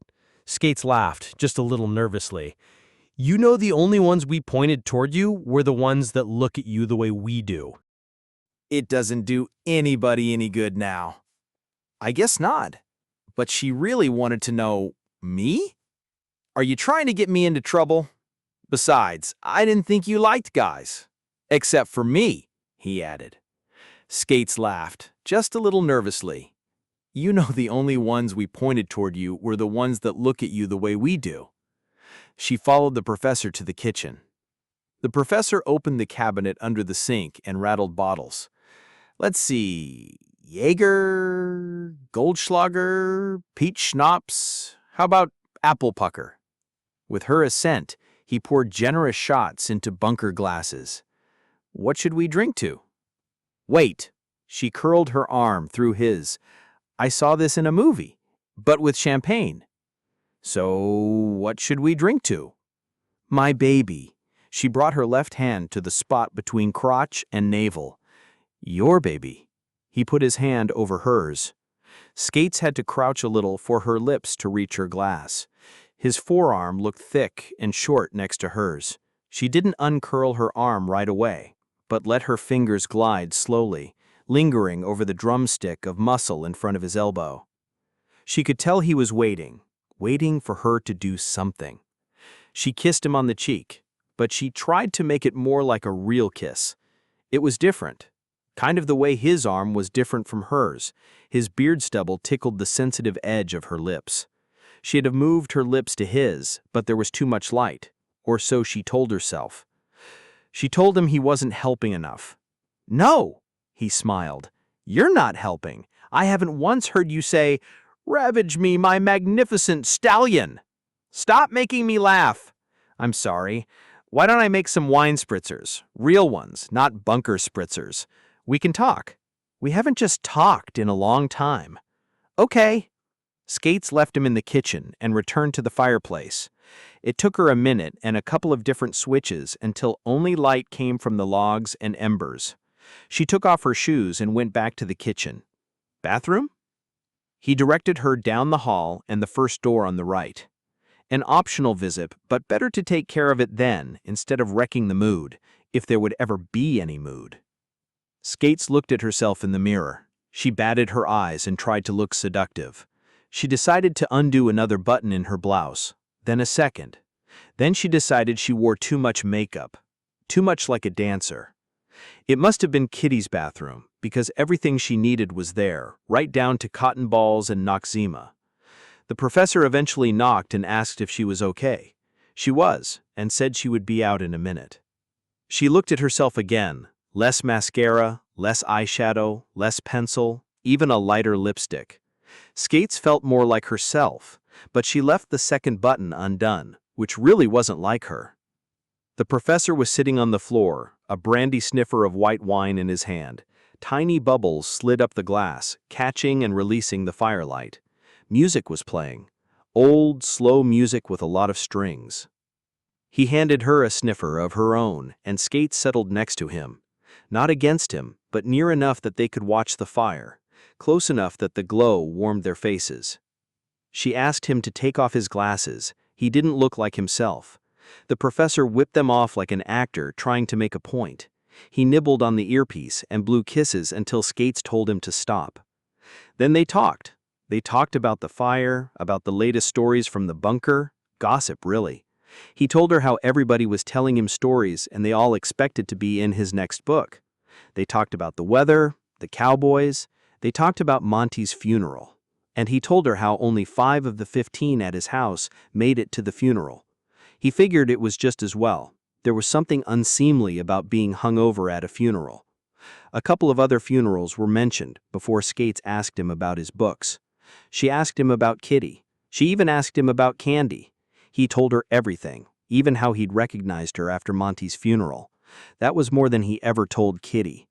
And for all his talk about being a good listener, Skates hardly said anything except to ask another question here and there. Finally, their glasses empty. She felt her hand glide up his back and over his shoulders. It wasn't nearly as hard as she thought it would be. Her arm around his, the fingers of her other hand scratched the base of his skull, the way she sometimes did, but slower now.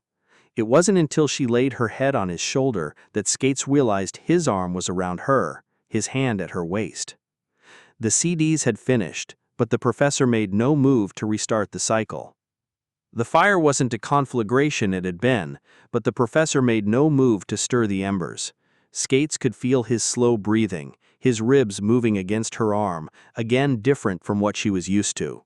The logs popped occasionally and hissed, but languidly, like their silence. Skates raised her head from his shoulder, slowly, as though she didn't want to wake him. It seemed to take forever until her face was in front of his, but a good forever, a forever she wanted to remember.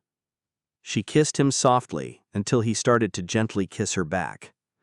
Kitty had been right about him, in spades. He needed a lot of encouragement. Changing her son's clothes 5 times a day came in handy when she unbuttoned the professor's shirt. He didn't help a lot more than the child did.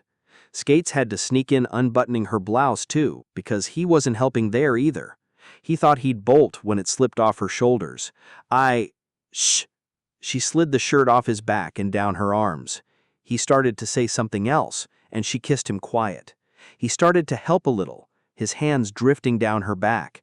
Skates smiled to herself and distracted him by nibbling his earlobe while she tried to get his pants unzipped. She only half succeeded, but he wasn't indifferent. Even so, he might have been trying to stop her when she stood and stepped out of her skirt. She smiled, trying to cover a certain embarrassment. She didn't expect him to leer, he was the professor after all. But she expected at least a quick up and down, he was a guy after all. But he'd locked his eyes on hers and wouldn't budge. Skates lowered herself like a corkscrew until she knelt beside him, her feet under her buttocks. "Your turn," she pulled off his loafers. Her eyes were locked on his, too, until they knelt face to face, knees touching. But she snuck in a quick once-over. "This is a good thing," she whispered. But he didn't answer. Skates leaned into the professor until his back hit the carpet. She pulled herself over him. "You could never hurt me," she said, as much to reassure herself as him. Skates settled her knees on either side of his pelvis. The act itself had taken neither too little nor too much time. She'd been afraid at first that he'd want it over quickly, like it was dirty. There on the floor, her forearms bracketing his head, her forehead against his, the professor gave her a big, dimpled smile. And that was something else she wanted to remember forever. Wrapped in an afghan pulled off the couch, Skates could tell he wasn't comfortable with her naked and snuggled against him. Or maybe he was comfortable and didn't think he was supposed to be. Or maybe both. Either way, Skates thanked him. He said he didn't know what to say. She fell asleep against him, and she'd been dreaming of fairy princesses, and her son was a prince or maybe a knight. She was surprised when the professor wasn't there too. When she woke up, he hadn't snuck away, or if he had, he'd come right back. He took a lot of convincing to try again, just to make sure. Wrapped up and in the dark, neither one was nearly so nervous. Neither was really bold, but they weren't shy either, and that was even better. Skates could tell he was trying to stay awake, probably waiting for her to fall asleep again. She gave him permission to sleep and kissed each of his drooping eyelids, just as she did with her son. He didn't fight it like her son did. She stroked his hair while she told him all about her dream. She told him he was in it too. She couldn't decide if he was going to be the jester or the wise old wizard, but he was asleep before she got to that part. Skates kissed his forehead and told the professor that everybody lived happily ever after. The Ugly Lights, Steve Gillow.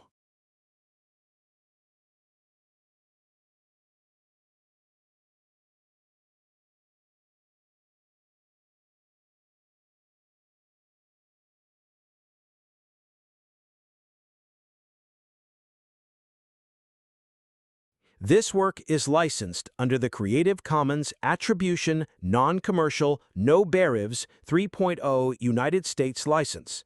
To view a copy of this license, visit http://creativecommons.org/licenses/by-by-NC-by-ND-3.0/US or send a letter to Creative Commons, 444 Castro Street, Suite 900, Mountain View, California, 94041, USA.